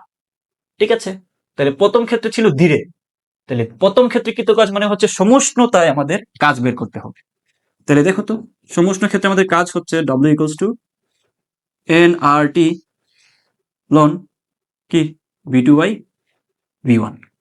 ঠিক আছে, কৃত কাজ। তাহলে এখানটাতে আমাদের কি কি দেওয়া আছে দেখো তো, আমাদের 3 গুণ করলে, কি 3 গুণ করছে, চাপ প্রথমে দ্বিগুণ পরে 3 গুণ, তাহলে প্রথমে দ্বিগুণ করছে। তার মানে দেখো P1 প্রথমে ছিল হচ্ছে P, পরে হচ্ছে P2 হয়ে গেছে 2P1, P1 মানে হচ্ছে 2P। এটা কি বুঝতেছো? তাহলে এই কন্ডিশন হচ্ছে আমাদের প্রথম ক্ষেত্রে ছিল। তাহলে আমরা এই সূত্রতে যদি, আমরা সবাই জানি সেটা, P যদি বসাইতে হয় এখানে বসাবো P1/P2, বিকজ আমরা জানি কি যে P ইনভার্স প্রপোর্শনাল V। তাহলে এই জায়গাটাতে B2 উপরে হলে P1 উপরে হবে। তাহলে এখানে একটু খেয়াল করো, দ্বিমূল কত মূল, 2 মূল, 2 ইন্টু 8.314 ইন্টু টি টেম্পারেচার কত 300, 300 মানে হচ্ছে 273 প্লাস 300 কেলভিনে নিয়ে নিলাম লন। পি প্রথমে ছিল কত, পি পরে হয়েছে দ্বিগুণ, তাহলে P1 হচ্ছে পি, পরে হচ্ছে পি কাটা থাকলে হবে 1/2, 1/2। তাহলে একটু খেয়াল করে আমাকে আনসার কত আসবে বলো তো। আচ্ছা, 2 into 8.314 into 273 plus 30 into loan 0.5, মানটা চলে আসতেছে -3492.27 joule. So this is our work প্রথম ক্ষেত্রে। ঠিক আছে, যদি বুঝে থাকো তাহলে সামনে বাড়ি। তাহলে কি বলছে দেখো, আমাদেরকে পরে কি বলছে দেখো তো, যে উদ্দীপকের আলোকে জাহিনের দাবি সঠিক ছিল কিনা গাণিতিকভাবে বিশ্লেষণ করে মতামত দাও। জাহিনের দাবি করলো পাত্রের গ্যাস হিলিয়াম। জাহিন দাবি করছে কি, যে এই পাত্রের গ্যাসটা হচ্ছে হিলিয়াম। হিলিয়াম মানে হচ্ছে আমাদের বেসিক থেকে আমরা জানি এটা হচ্ছে এক পারমাণবিক, এক পারমাণবিক। কখন এক পারমাণবিক হয় মনে আছে? কখন এক পারমাণবিক হয়? যখন আমাদের গামার মানটা 1.33 এইটা হয়। বুঝছো, একটার সাথে আরেকটা কতটুকু লিঙ্ক আপ করা। সূত্র যে আমি তোমাদেরকে পড়াইছিলাম, লাভ হয়েছে, লিঙ্ক আপ করে করে পড়াইছি। সো ইজিলি তুমি এটা ধরে ফেলতে পারবে যে কি বুঝাইছে। তাইলে জাহিনের দাবি করলো পাত্রের গ্যাসটা হিলিয়াম। জাহিন কি করছে দেখো তো, জাহিন কি করছে দেখো, আমাদের এই জায়গাগুলো থেকে কাহিনী করে জাহিন সুন্দর মতো বলে দিচ্ছে এটা হচ্ছে হিলিয়াম। তাহলে আমাদেরকে দেখো এই জায়গাটাতে বলছে যে তাপমাত্রা বৃদ্ধি পাইছে, তাপমাত্রা বৃদ্ধি পাইছে এত। তাহলে শুরুতে আমার তাপমাত্রা কত ছিল, T1 ছিল হচ্ছে 30, মানে 273 দিয়ে আমরা যোগ করে দিলে যেটা পাবো এটা হচ্ছে আমাদের কেলভিন, হুইচ ইজ 303 কেলভিন। তাহলে T2 কত, T2 হচ্ছে আমাদের তাপমাত্রা বৃদ্ধি পাইছে। ঠিক আছে, এত থেকে বৃদ্ধি পাইছে না, বৃদ্ধি পাইছে পাওয়ার পরে এটা হয়েছে, তাহলে আর মাইনাস করে দিবা না, মানে এইটাই হচ্ছে আমাদের T2। তাহলে 197 পয়েন্ট কত 83, প্লাস 273। অনেকে মাইনাস করে দিয়ে দিবে, মাইনাস করবা কেন? বৃদ্ধি পাওয়ার পরে এটা আসছে, তাহলে তুমি মাইনাস প্লাসের ঝামেলাই যাবে না। 197.83 প্লাস 273 which is 470.88 কেলভিন। ঠিক আছে, ওকে। তাহলে আমরা এখান থেকে কিভাবে কি করতে পারি? আমরা এখান থেকে আমাদের টার্গেট থাকবে এই গামার মানটা বের করে এই 1.33 এর মতো করে কাছাকাছি একটা মান নিয়ে আসা, এটা হচ্ছে আমাদের টার্গেট। যদি আমাদের টার্গেট এটা হয়ে থাকে, আমাদের টার্গেট হচ্ছে নেক্সট কি নির্বাচন। ওকে, দেখো এখন আমরা কি করব, এই জায়গাটা থেকে টি আছে আর পরিবর্তন হয়েছে পি, তাহলে টি আর পি এর মধ্যে রুদ্ধতাপীয় প্রক্রিয়ায় আমাদের একটা সংযোগ সংযোগ করে নিতে হবে। কারণ কি হয়েছে দেখো, আমাদেরকে দ্রুত বলছে, পরে দ্রুত বৃদ্ধি পাইছে মানেই তো তোমার কি রুদ্ধতাপীয় প্রক্রিয়া, রুদ্ধতাপীয় প্রক্রিয়া। তাইলে আমাদেরকে যেহেতু বৃদ্ধি পাইছে রুদ্ধতাপীয় প্রক্রিয়ায়, তাহলে এখন আমাদেরকে সম্পর্ক নিতে হবে রুদ্ধতাপীয় প্রক্রিয়ার প্রেসারের সাথে টেম্পারেচারের সম্পর্ক। তাহলে প্রেসারের সাথে টেম্পারেচার সম্পর্ক কি ছিল মনে না থাকলে এটা এটা মুখস্থ করো, যে পাটালি গুড় এই যে গামা, পাটালি গামা P1T1 1 গ্রাম কম, পাটালি গুড় 1 গ্রাম কম, ইকুয়ালস টু হবে P2 হবে কি P2T2 গামা 1 মাইনাস গামা। ঠিক আছে, তাহলে এখান থেকে আমরা জাস্ট ক্যালকুলেশন করব। ক্যালকুলেশন কিভাবে করব? এখানে হচ্ছে P1 কত, P1 হচ্ছে আমাদের P1 কত, ধরো P1 ইকুয়ালস টু P, পরে বলছি কি P2 হয়ে গেছে 3 গুণ 3P, কি বলছে 3 গুণ হয়েছে বৃদ্ধি পাওয়ার পরে। তাহলে এখানটাতে আমাদের T1 ছিল কত, T1 হচ্ছে আমাদের কত 303। ঠিক আছে, T1 কত 303, T1 যদি 303 হয় তাহলে আমাদের T2 কত, which is T2 equals to এই যে আমরা বের করছি 47088 কেলভিন। ওকে, তাহলে এখান থেকে আমরা মানগুলো বসাই। P1 মানে হচ্ছে P into T1 300 to the power gamma 1 minus gamma, তাহলে হচ্ছে P2 মানে হচ্ছে 3P ইন্টু, তাই তো? তাহলে এখানে সূত্রের এখানে T2 কত 47088 to the power gamma 1 minus gamma. ঠিক আছে, তাহলে এখান থেকে আমরা এখন কি বের করবো দেখো তো।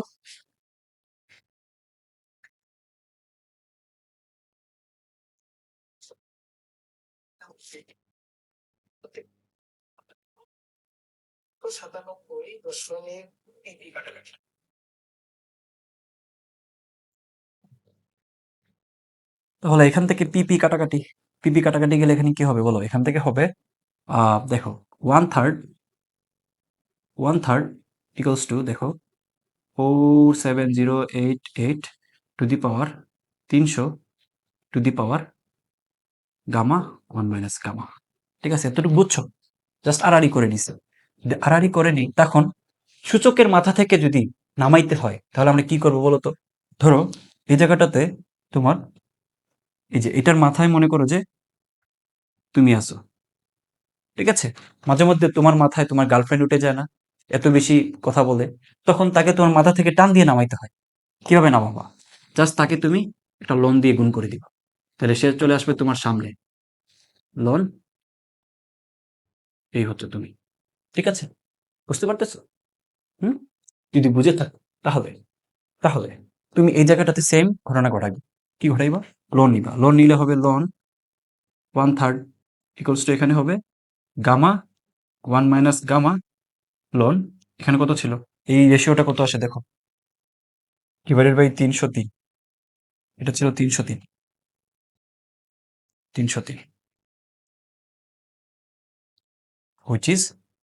which is loan. তাহলে একবার বের করে ফেলি কত আসে, লোন আনসার 0.44। তাহলে এই মানটা হচ্ছে গামা 1 মাইনাস গামা, এখানে হচ্ছে চলে আসতেছে 0.44 দুইটা নিলাম। আর এই জায়গাতে আসতেছে লন 1/3 মানে হচ্ছে চলে আসতেছে মাইনাস 1.0986। তাহলে এই দিকে একটু খেয়াল করো, এখন একটু খেয়াল করো, জাস্ট এখানে আননোন কি আছে, এখানে আননোন আছে হচ্ছে গামা। তাহলে এখান থেকে তো তোমরা এগুলো 6 এর পোলাপানদের কাজ। তাহলে এটা আমরা একটু সলভ করি, চলো যদি সলভ করি তাইলে কি আসে দেখো। এখান থেকে আমরা একটু মুছে দিই সলভ করার জন্য, মুছে দিয়ে এখান থেকে পাচ্ছি দেখো, এখান থেকে আমরা বলতে পারি না যে gamma divided by 1 minus gamma equals to কি, এইটা ভাগ এইটা, এটা ভাগ এটা, 0.44 চলে আসা হচ্ছে -2.49। তাহলে এখন আড়াআড়ি করো, আড়াআড়ি করলে কি হবে, আড়াআড়ি করলে হচ্ছে গামা ইকুয়ালস টু হবে -2.49 মাইনাসে মাইনাসে প্লাস 2.49 গামা। তাহলে এটা এদিকে নিয়ে যাও, তাহলে এটা এদিকে নিয়ে গেলে -1, তাহলে চলে আসা হচ্ছে 1.49 gamma equals to 2.49। So gamma equals to কি হবে 2.49 ভাগ আনসার, তাহলে চলে আসে 1.66। তাহলে এটা আমাদেরকে কি বলছে, তাহলে হিলিয়ামের ক্ষেত্রে গামার মান কি 1.33 হয়? দেখছো বোকার মতো প্রথমেই আমি তোমাদেরকে এটা বলে দিছি, এটা 33 না তো। এক পরমাণুর ক্ষেত্রে মানটা কি হবে, এক পরমাণুর ক্ষেত্রে গামার মানটা হয় 1.67। ঠিক আছে, তাহলে আমাদের এক্স্যাক্টলি মানটা আসছে 1.67। সো যেহেতু আমাদের গামার মানটা আসতেছে 1.67, তাহলে আমরা বলবো কি এটা অবশ্যই অবশ্যই কি এক পারমাণবিক একটা মৌল। তাহলে এক পারমাণবিক, এখানে হিলিয়ামের কথা বলছে, তাহলে এখানে তার দাবিটা কি ছিল, হিলিয়াম এটা, তাহলে তার দাবি ঠিক আছে, সে যেটা দাবি করছে ঠিক আছে। Okay next. তো দেখো এখানে আমাদের চিত্র থেকে এখন প্রবলেমটা দিছে, বরিশাল বোর্ডে আসছে এটা। সো চিত্র থেকে দেখবা যে প্রচুর পরিমাণে কোয়েশ্চেন দেওয়া আছে, একটা দেখাই দিচ্ছি সবগুলো পারবা। আর এখানে ডাটাগুলোর মধ্যে হচ্ছে আমাদের সিবি এর মানটা দেওয়া আছে আর মূলের মানটা দেওয়া আছে, এটা উদ্দীপকই দেওয়া আছে। আমাদের প্রথম কোয়েশ্চেন করছে কি দেখো, ও এ রেখার অভ্যন্তরীণ শক্তির পরিবর্তন। ও এ মানে এখানে কোনটা, ও এ মানে হচ্ছে দিস ইজ ও থেকে এ পর্যন্ত। আর এই গ্রাফটা কিসের, এটা হচ্ছে পি ভার্সেস টেম্পারেচারের গ্রাফ। ওকে, তাইলে আমাদেরকে এই জায়গাটাতে এই যে রেখাটা গেছে এটা হচ্ছে মূল বিন্দুগামী সরল রেখা। তাহলে আমরা একটু জাস্ট বেসিক থেকে দেখি, মূল বিন্দুগামী সরল রেখা যদি হয় তাহলে আমাদের এই জায়গাটাতে এই যে এটা যদি হয় মূল বিন্দুগামী সরল রেখা, এটা যদি হয় ওয়াই অক্ষ, এটা যদি হয় এক্স অক্ষ, তাহলে ডেফিনেটলি এই ক্ষেত্রে আমার Y is proportional to X হয়। মনে পড়তেছে যখন আমরা পি ভার্সেস টি এর গ্রাফ করছিলাম তখন আমাদের এটাই আসছে মূল বিন্দুগামী সরল রেখা, মনে পড়তেছে? কারণ এটা ছিল আমাদের Y equals to M X, মূল বিন্দুগামী সরল রেখার যে ইকুয়েশনটা। ওকে, তাহলে এই জায়গাটাতে পি এবং টি এর সম্পর্ক কি হবে বলতো, এখানটাতে পি এবং টি এর সম্পর্ক হচ্ছে পি ইজ প্রপোর্শনাল টু টি। তাহলে এই জায়গাটাতে আমাদের কে কনস্ট্যান্ট বলতো, আমাদের আয়তনটা কনস্ট্যান্ট। তাহলে আয়তন যেহেতু কনস্ট্যান্ট, তাহলে আয়তনের পরিবর্তন কি হবে, জিরো। তাহলে এটা হবে কি, এটা হবে সম আয়তন। আরেকটা ট্রিক্স বলে দিই, যদি পিটি গ্রাফ দেয় অলওয়েজ আমাদের এটা হচ্ছে সম আয়তনের, এটা ফলো করবে যদি মূলবিন্দুগামী সরলরেখা হয়। তাহলে এই যে এটাকে আমরা বলে দিতে পারি কি, এটাকে আমরা বলে দিতে পারি হচ্ছে সময় আয়তনের ক্ষেত্রে, সময় আয়তনের ক্ষেত্রে সিস্টেম। ঠিক আছে, ওকে। তাহলে এটা যদি সময় আয়তন হয়, আমাদেরকে প্রথম কোয়েশ্চেন কি করছে ভাইয়া, প্রথম কোয়েশ্চেন করছে ও এর রেখার অভ্যন্তরীণ শক্তির পরিবর্তন নির্ণয় করো। আবার এবি দেখো, এবিতে আমার চাপটা সেম, তাহলে এটা হচ্ছে আমাদের কি সমচাপ। তাহলে সময় আয়তন আর সমচাপের ক্ষেত্রে আমাদের বেসিকটা কি ছিল, আমি সবকিছু দেখাইছি তোমাদেরকে। তাহলে সময় আয়তন আর হচ্ছে সমচাপ। তাহলে একটু আমাকে এখান থেকে বলো তো, এই যে আমাদের সময় আয়তন এবং সমচাপ, এই যে খেয়াল করো সময় আয়তন, সময় আয়তনের ক্ষেত্রে আমাদের অভ্যন্তরীণ শক্তির পরিবর্তন ছিল এন সিবি ডেল টি, আর সমচাপের ক্ষেত্রে ছিল হচ্ছে আমাদের এই সূত্র, এই সূত্র। তাহলে এখান থেকেই আমরা বের করে ফেলতে পারি। দেখো একটু জাস্ট আমাদের রিক্যাপ করে নিলাম। তাহলে চলো আমরা যদি এখন সলভ করতে চাই তাহলে আমাদের এটা হবে কি, অভ্যন্তরীণ শক্তির পরিবর্তন del U equals to N CV del T. এখানে এন এর মান হচ্ছে 2 মোল, সিবির মান হচ্ছে 12.5, ডেল টি হচ্ছে 0 থেকে এই যে এ বরাবর 300 ডিগ্রি, সো 300 কেলভিন। তাহলে 300 মাইনাস 0, তাহলে এই মানটা কত আসে, এই মানটা চলে আসে 2 into 12.5 into 300 minus 0 which is 7500 joule. So this is our answer.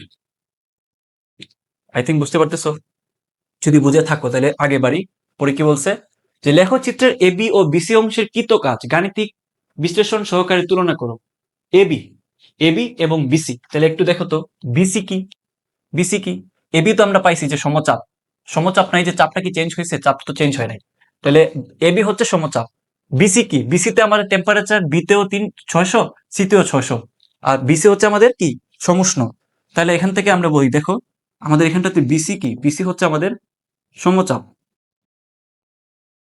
সমচাপ। ওকে, আর এখানটাতে সি, বিসি সমচাপ না তো, সরি, এখানটাতে এবি, এবি, এবি সমচাপ, সমচাপ। আর বিসি হচ্ছে আমাদের সমষ্ণ, টেম্পারেচারের পরিবর্তন হয় নাই, সমষ্ণ। তাহলে একটু এখান থেকে তো আমরা বাকি সব প্রবলেমগুলো সলভ করতে পারবো, তাই না? আমরা তুলনা করি, চলো। আমাদেরকে কি বলছে, কৃত কাজের গাণিতিক বিশ্লেষণকারী সহকারে তুলনা করুন। তাহলে এখান থেকে আমরা যদি সমচাপের ক্ষেত্রে বের করার চেষ্টা করি, তখন কৃত কাজটা কি ছিল মনে আছে? কৃত কাজটা ছিল W equals two D W equals to, দেখো, এন আর ডেল টি, এন আর ডেল টি, অথবা এখানে আমরা বলতে পারতাম পি ডেল বি, মনে আছে? তো যেহেতু এই জায়গাটাতে আমাদের কোনো ভি নাই, ভির মানটা যেহেতু জিরো, এখানটাতে ভির মানটা যেহেতু জিরো, তাহলে আমরা এই জায়গাটাতে এইটা ইউজ করবো না, এটা আমরা ইউজ করবো না, আমরা ইউজ করবো হচ্ছে এইটা, এটা ইউজ করবো। তাহলে এন, এন হচ্ছে 8.314 টু ডেল টি এর পার্থক্য দেখো, 300 থেকে 600 হয়েছে, তাহলে 600 মাইনাস 300, তাহলে 300, এটা কত আসে? 2 ইন্টু 8.314 ইন্টু 300, এই মানটা চলে আসতেছে আমাদের 2494.2, ঠিক আছে, এত জুল। ওকে, তাহলে এটা গেল আমাদের কোন ক্ষেত্রে? এটা গেছে হচ্ছে আমাদের এবি এর ক্ষেত্রে। তাহলে এখন আমরা বের করবো কিসের ক্ষেত্রে? এখন আমরা বের করবো হচ্ছে বিসি এর ক্ষেত্রে। তাহলে বিসি এর ক্ষেত্রে যদি বের করতে চাই, তাহলে একটু খেয়াল করো, বিসি এর ক্ষেত্রে, বিসি হচ্ছে সমষ্ণ, সমষ্ণ প্রক্রিয়া আমাদের কি ছিল, W equals to N R T ln, কি হবে দেখো তো, V two divided by V one.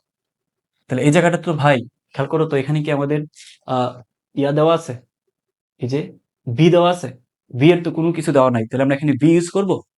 আমরা এই জায়গাটাতে ভি ইউজ করবো না, কি ইউজ করবো এই জায়গাটাতে বলো তো? এই জায়গাটাতে আমরা চাপ ইউজ করবো, চাপ। বাট একটা কথা মাথায় রাখো, চাপের এখানে চেঞ্জ হয়েছে কত, এখান থেকে এখানে, তাহলে কোনটা কত হবে বলো তো? বি থেকে সিতে আসছে নাকি সি থেকে বিতে গেছে? আমাদের এখানে বি থেকে সিতে আসছে, তাহলে দিস ইজ আমাদের P1, দিস ইজ P2। অবশ্যই এটা মাথায় রাখবা, উল্টা পাল্টা লাগাই দিলে কিন্তু হবে না। তাহলে এখানটাতে আমরা বলতে পারি যে এন হচ্ছে 2, আর হচ্ছে 8.314 ইন্টু টি কত, টেম্পারেচার কত বলো? টেম্পারেচার তো আমাদের চেঞ্জ হয় না, 600 ছিল, ইন্টু লন, এই জায়গাটাতে আমি VT দিছি কেন, মাথায় আমার গন্ডগোল। এই জায়গাটাতে আমার কি হয় বলতো, P1/P2 হবে, P1/P2, ঠিক আছে? তাহলে P1/P2 মানে এখানে কত, P1 কত ছিল বলতো? P1 ছিল হচ্ছে 2 ইন্টু 10⁵ তাহলে নিচে হচ্ছে 1 ইন্টু 10⁵ আলটিমেটলি হচ্ছে 2ই থাকতেছে, ঠিক আছে? এটা ক্যালকুলেশন করা সবাই। তাহলে 2 ইন্টু 8.314 ইন্টু 600 ইন্টু লন 2, কারণ এই যে এই জায়গাটাতে এটা তো কাটা যাচ্ছে, তাহলে আনসার চলে আসতেছে আমাদের 6915.39। তাহলে this is our BC, WBC, আর এটা হচ্ছে আমাদের WAB। তাহলে তুলনা করে আমরা কি পাইতেছি বলতো?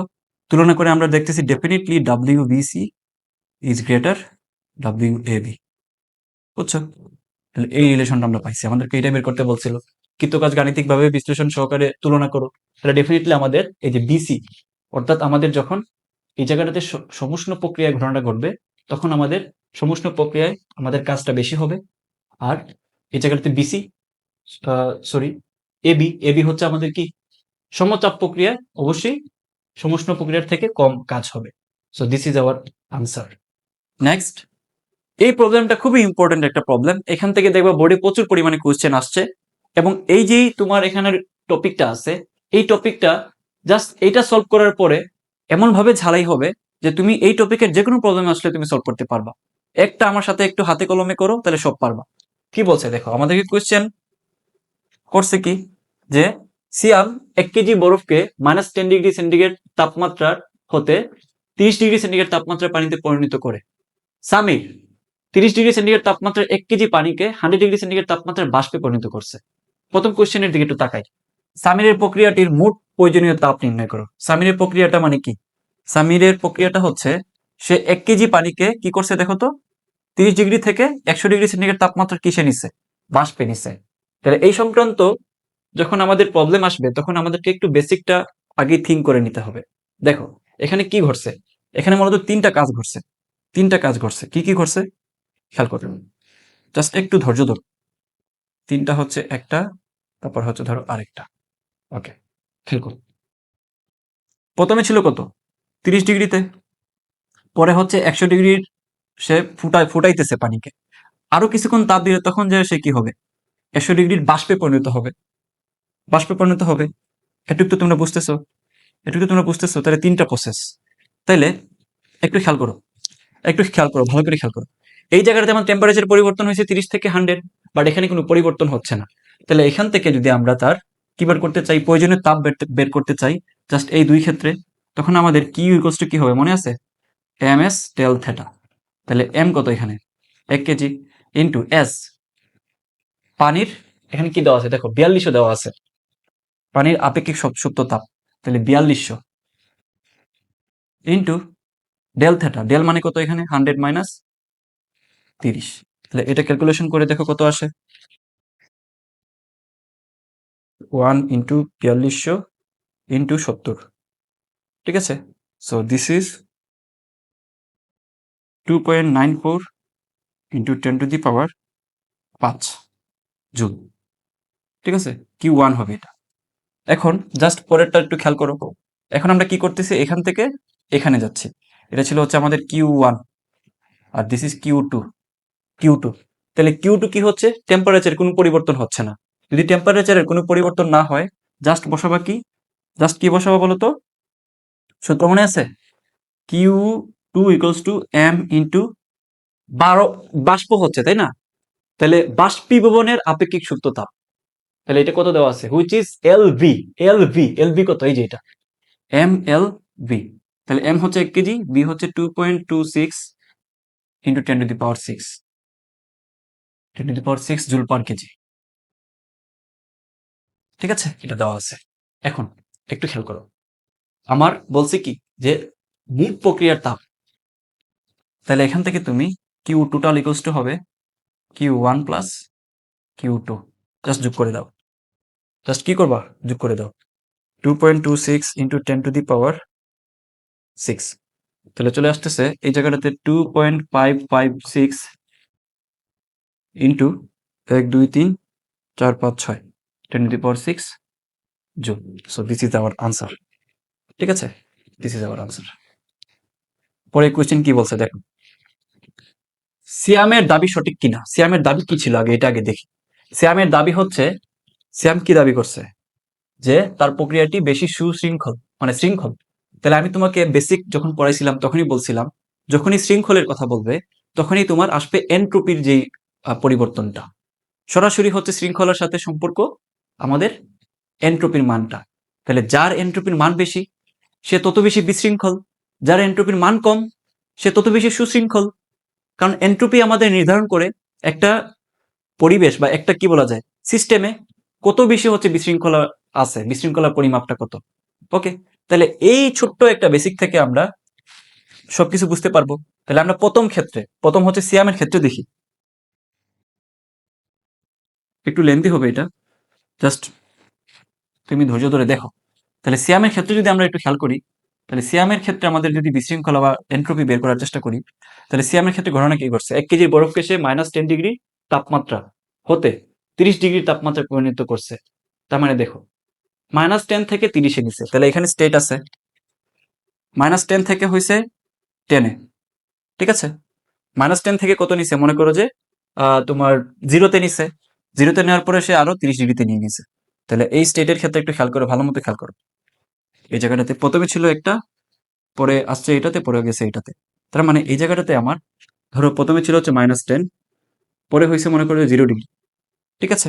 -10 থেকে 0 ডিগ্রি বরফে নিছে, -10 থেকে 0 ডিগ্রি বরফ, বরফ থেকে সে কি নিবে বলতো, 0 ডিগ্রির পানিতে। তাহলে এটা আরেকটা স্টেট হবে, আরেকটা স্টেট হবে, আরেকটা স্টেট কি হবে বলতো, 30 ডিগ্রিতে নিছে না, তাহলে এটা হবে 30 ডিগ্রি। তাহলে এখানে চারটা স্টেপ, তাহলে চারটার জন্য আমাদেরকে এখন একটু বের করতে হবে। ধরে নিচ্ছি এই ক্ষেত্রে হচ্ছে আমাদের লাগতেছে হচ্ছে Q1, বা ধরো আমরা যেহেতু বিশৃঙ্খলা বের করতে চাচ্ছি, হুইচ ইজ ধরো ডেল S1, তাহলে এখান থেকে এটুক হচ্ছে আমাদের ডেল S2, এখান থেকে এখান হচ্ছে আমাদের ডেল S3। ঠিক আছে, 1 2 3, তিনটা বের করতে হচ্ছে। তাহলে তিনটা যদি বের করতে চাই, একটু খেয়াল করো, একটু ভালো মতো খেয়াল করো, একটা পারলে বাকি সবই পারবা, একটা পারলে বাকি সবই পারবা। ঠিক আছে, একটা পারলে বাকি সবই পারবা। এখন আমরা জানি কি, যখন টেম্পারেচারের পরিবর্তন হয় তখন আমাদের বিশৃঙ্খলার পরিমাপ হচ্ছে ms লন T2/T1, T2/T1। ওকে, বুঝতে পারতেছো? যখন এটা হচ্ছে S1, তাহলে S2, এখানে কোনো টেম্পারেচারের পরিবর্তন হয়েছে না, টেম্পারেচারে কোনো পরিবর্তন হয় নাই, তাহলে এখানে হবে del Q divided by T2। ঠিক আছে, S3, ডেল S3, এখানে কি টেম্পারেচার পরিবর্তন হয়েছে? হয়েছে, 0 থেকে 30-এ গেছে, তাহলে এখানে হবে আবার ms লন T2, বা ধরো এটা হবে T, এটা যদি 2 হয় তাহলে 3-তে যাচ্ছে, 3/2, 3/2, তাই না? টেম্পারেচার একটা ছিল, আরেকটা হয়েছে, আরেকটা গেছে। তাহলে একটু আমার সাথে তোমরা একটু বলো, এই সবগুলোকে যদি যোগ করে দিই তাহলে তো আমাদের কাহিনী শেষ। তাহলে আমরা যদি যোগ করে দিই তাহলে del S total equals to হবে, প্রথমটার জন্য এম হচ্ছে 1 কেজি ইন্টু এস, এখানে কি হয়েছে, -10 থেকে 0-তে আসছে, -10 থেকে কততে আসছে, 0-তে আসছে। তাহলে এই ক্ষেত্রে আমাদের এটা ছিল হচ্ছে বরফ, বরফ, তাহলে বরফ গলনের আপেক্ষিক সুপ্ত তাপ দেওয়া আছে কত, 2100, তাহলে এখানে হবে 2100 ইন্টু, ঠিক আছে, M S ln T2, T2 কত, T2 হচ্ছে তোমার 273, আর T1 কত, এটা হবে 263, কমে যাচ্ছে 10। ঠিক আছে, প্লাস, এখন এটা দেখো S2 তে কি আছে, 0 থেকে 0-তে আছে, পরিবর্তন হয় নাই, তাহলে ডেল কিউ, এখানে বরফ থেকে আমার বরফের পানি হইছে, বরফ থেকে বরফের পানি হইছে, তাহলে বরফ গলনের আপেক্ষিক সুপ্ত তাপ হচ্ছে LF, 3.36 ইন্টু 10⁵, ইন্টু 10⁵। ঠিক আছে, এম এর সাথে গুণ হবে, ডিভাইডেড বাই T2, T2 কত, T2 হইছে আমার 0 ডিগ্রি, তাহলে এটা হচ্ছে 273, প্লাস ফাইনালি হচ্ছে আমাদের S3, S3 মানে কত, এটা, এটা হচ্ছে আমাদের এম, এম মানে হচ্ছে 1 কেজি ইন্টু এস, এস হচ্ছে এই জায়গায় একটু খেয়াল করো, 30 থেকে আমরা 0 থেকে 30-এ নিচ্ছি, তাহলে এটা তো স্বাভাবিক, আমাদের যেই পানির ক্ষেত্রে যা আছে 4200 ইন্টু লন T2, T2 হচ্ছে 303 ডিভাইডেড বাই 273। তাহলে যদি এতটুকু বুঝতে পারো ভাইয়া, দেখো একটু ভালো মতো খেয়াল করো, এতটুকু যদি বুঝতে পারো তাহলে কিন্তু আমাদের খেলা শেষ।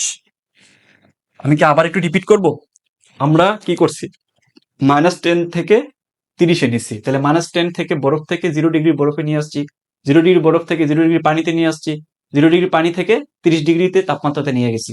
তাহলে আমাদের প্রথমটাতে যেহেতু আমাদের টেম্পারেচার পরিবর্তন হচ্ছে, তাহলে ms লন T2/T1, দ্বিতীয়টার ক্ষেত্রে টেম্পারেচার পরিবর্তন হচ্ছে না, ডেল কিউ/T2, তাহলে এখানে m ইন্টু এল এফ, এই যে ডেল কিউ মানে কি, ডেল কিউ মানে হচ্ছে m ইন্টু এল, এখানে কি হবে এফ, এফ হবে না, কারণ 0 ডিগ্রির বরফ থেকে 0 ডিগ্রি পানিতে নিয়ে আসতেছি, তাহলে বরফ গলনের সুপ্ত তাপ কত, এই যে এটা আপেক্ষিক সুপ্ত তাপ।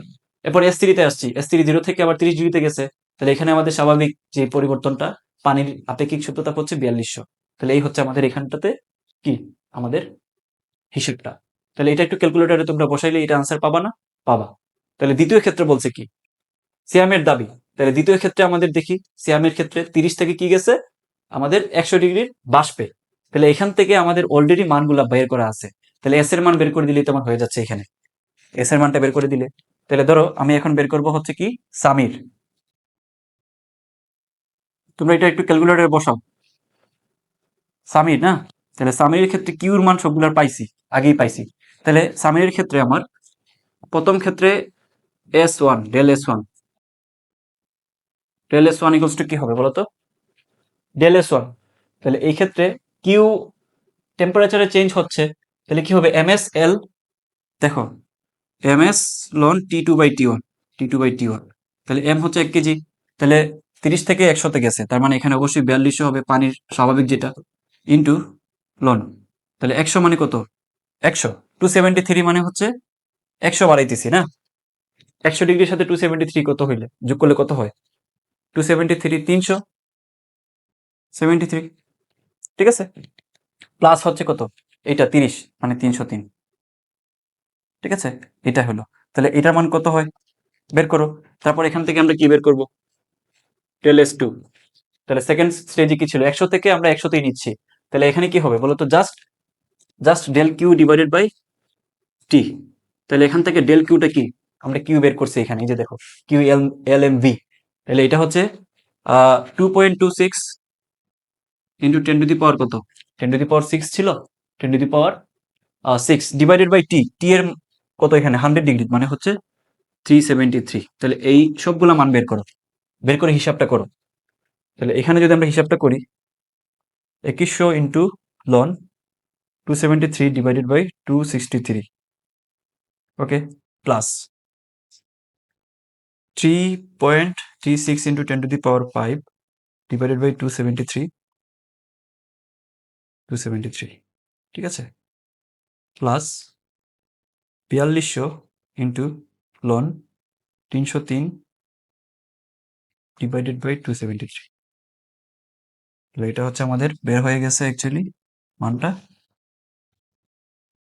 17, তোমরা বের করো, ভুল হইতে পারে ক্যালকুলেশন, 03, ঠিক আছে, এটা হচ্ছে আমাদের জুল পার কেলভিন, তাই না, জুল পার কেলভিন ছিল না, এখান থেকে জুল পার কেলভিন, তাহলে একটু খেয়াল করো এই জায়গাটাতে আমাদের মানটা কি আসবে, জাস্ট যোগ করে দাও দুইটাকে, যোগ করে দিলে আমাদের এখান থেকে কি, এই দুইটার মান বের করো, বের করে just del S two equals to হবে total two, del S total two দ্বিতীয় ক্ষেত্রে জাস্ট যোগ করে দিবে LS1 ডেল এস টু, তাহলে এটা যোগ করে দাও, এখানে কত আসে দেখো, এখানে আসে 4200 into ln 373 divided by 303 plus 2.26 into 10 to the power 6 divided by 373, তো টোটাল আসতেছে এই জায়গাটাতে আমাদের মানটা 6931.93 জুল পার কেলভিন, ঠিক আছে, এই হচ্ছে আমাদের মানটা আসছে। তাইলে আমাদেরকে কি বলছে যে সিয়ামের দাবি সঠিক কিনা, সিয়াম কি বলছিল, সিয়ামের দাবি করলো তার প্রক্রিয়াটি বেশি শৃঙ্খল, শৃঙ্খল বেশি হওয়া হইতে গেলে তার এখানে কি হবে, তার এখানে তার এন্ট্রপির মানটা কম হওয়া লাগবে, সিয়াম, হ্যাঁ সিয়ামেরটা হচ্ছে কম হওয়া লাগবে, তাহলে সিয়াম হচ্ছে আমরা প্রথমে বের করছি, সিয়াম, সিয়ামের ক্ষেত্রে আমাদের কত ছিল 1700 সামথিং, কম, এটা বেশি দেখো, এখানে হচ্ছে তোমার 6000 সামথিং, তাহলে অবশ্যই আমরা বলতে পারি যে সিয়ামের দাবিটা সঠিক। বিশৃঙ্খলা মাপ করে আমাদের এন্ট্রপি দিয়ে, এন্ট্রপির মান যার বেশি সে তত বেশি বিশৃঙ্খল, তা যার কম সে বেশি শৃঙ্খল, তাহলে আমাদেরকে কি বলছে, শৃঙ্খল শৃঙ্খল, তাহলে অবশ্যই আমাদের এখানে সিয়াম হচ্ছে তোমার এন্ট্রপির মানটা সামিরের থেকে কম হবে, কম বেশি, সামিরেরটা বেশি, বেশি বিশৃঙ্খল, সিয়ামেরটা কম, কম বিশৃঙ্খল অথবা শৃঙ্খল, দিস ইজ আওয়ার আনসার, ঠিক আছে, ওকে, কথা বলতে পারতেছি না, তো যাই হোক আমি তোমাদের জন্য কষ্ট করে ক্লাস নিচ্ছি, তোমাদের উপকার আসলেই আমার ভাল লাগবে, তোমরা কমেন্ট করে জানাইও, প্লাস আমাদের গ্রুপ আছে Zahid method, Zahid method link দেওয়া আছে দেখো কমেন্ট বক্সে, তারপর হচ্ছে ডেসক্রিপশনে, ওই গ্রুপটাতে যুক্ত থেকে এই যে ক্লাসগুলো করছো যেই পৃষ্ঠাই করো না কেন ছবি তুলে একটু পোস্ট করো, যাতে আমি বুঝতে পারি তোমরা ক্লাস করতেছো আমার, ওকে, তাহলে পরবর্তীতে আমি তোমাদেরকে বাকি ক্লাসগুলো গুছিয়ে দিতে পারবো, নাহলে তো আমি ক্লাস নিতে পারবো না তোমরা যদি আমাকে রেসপন্স না করো, ওকে, আল্লাহ হাফিজ।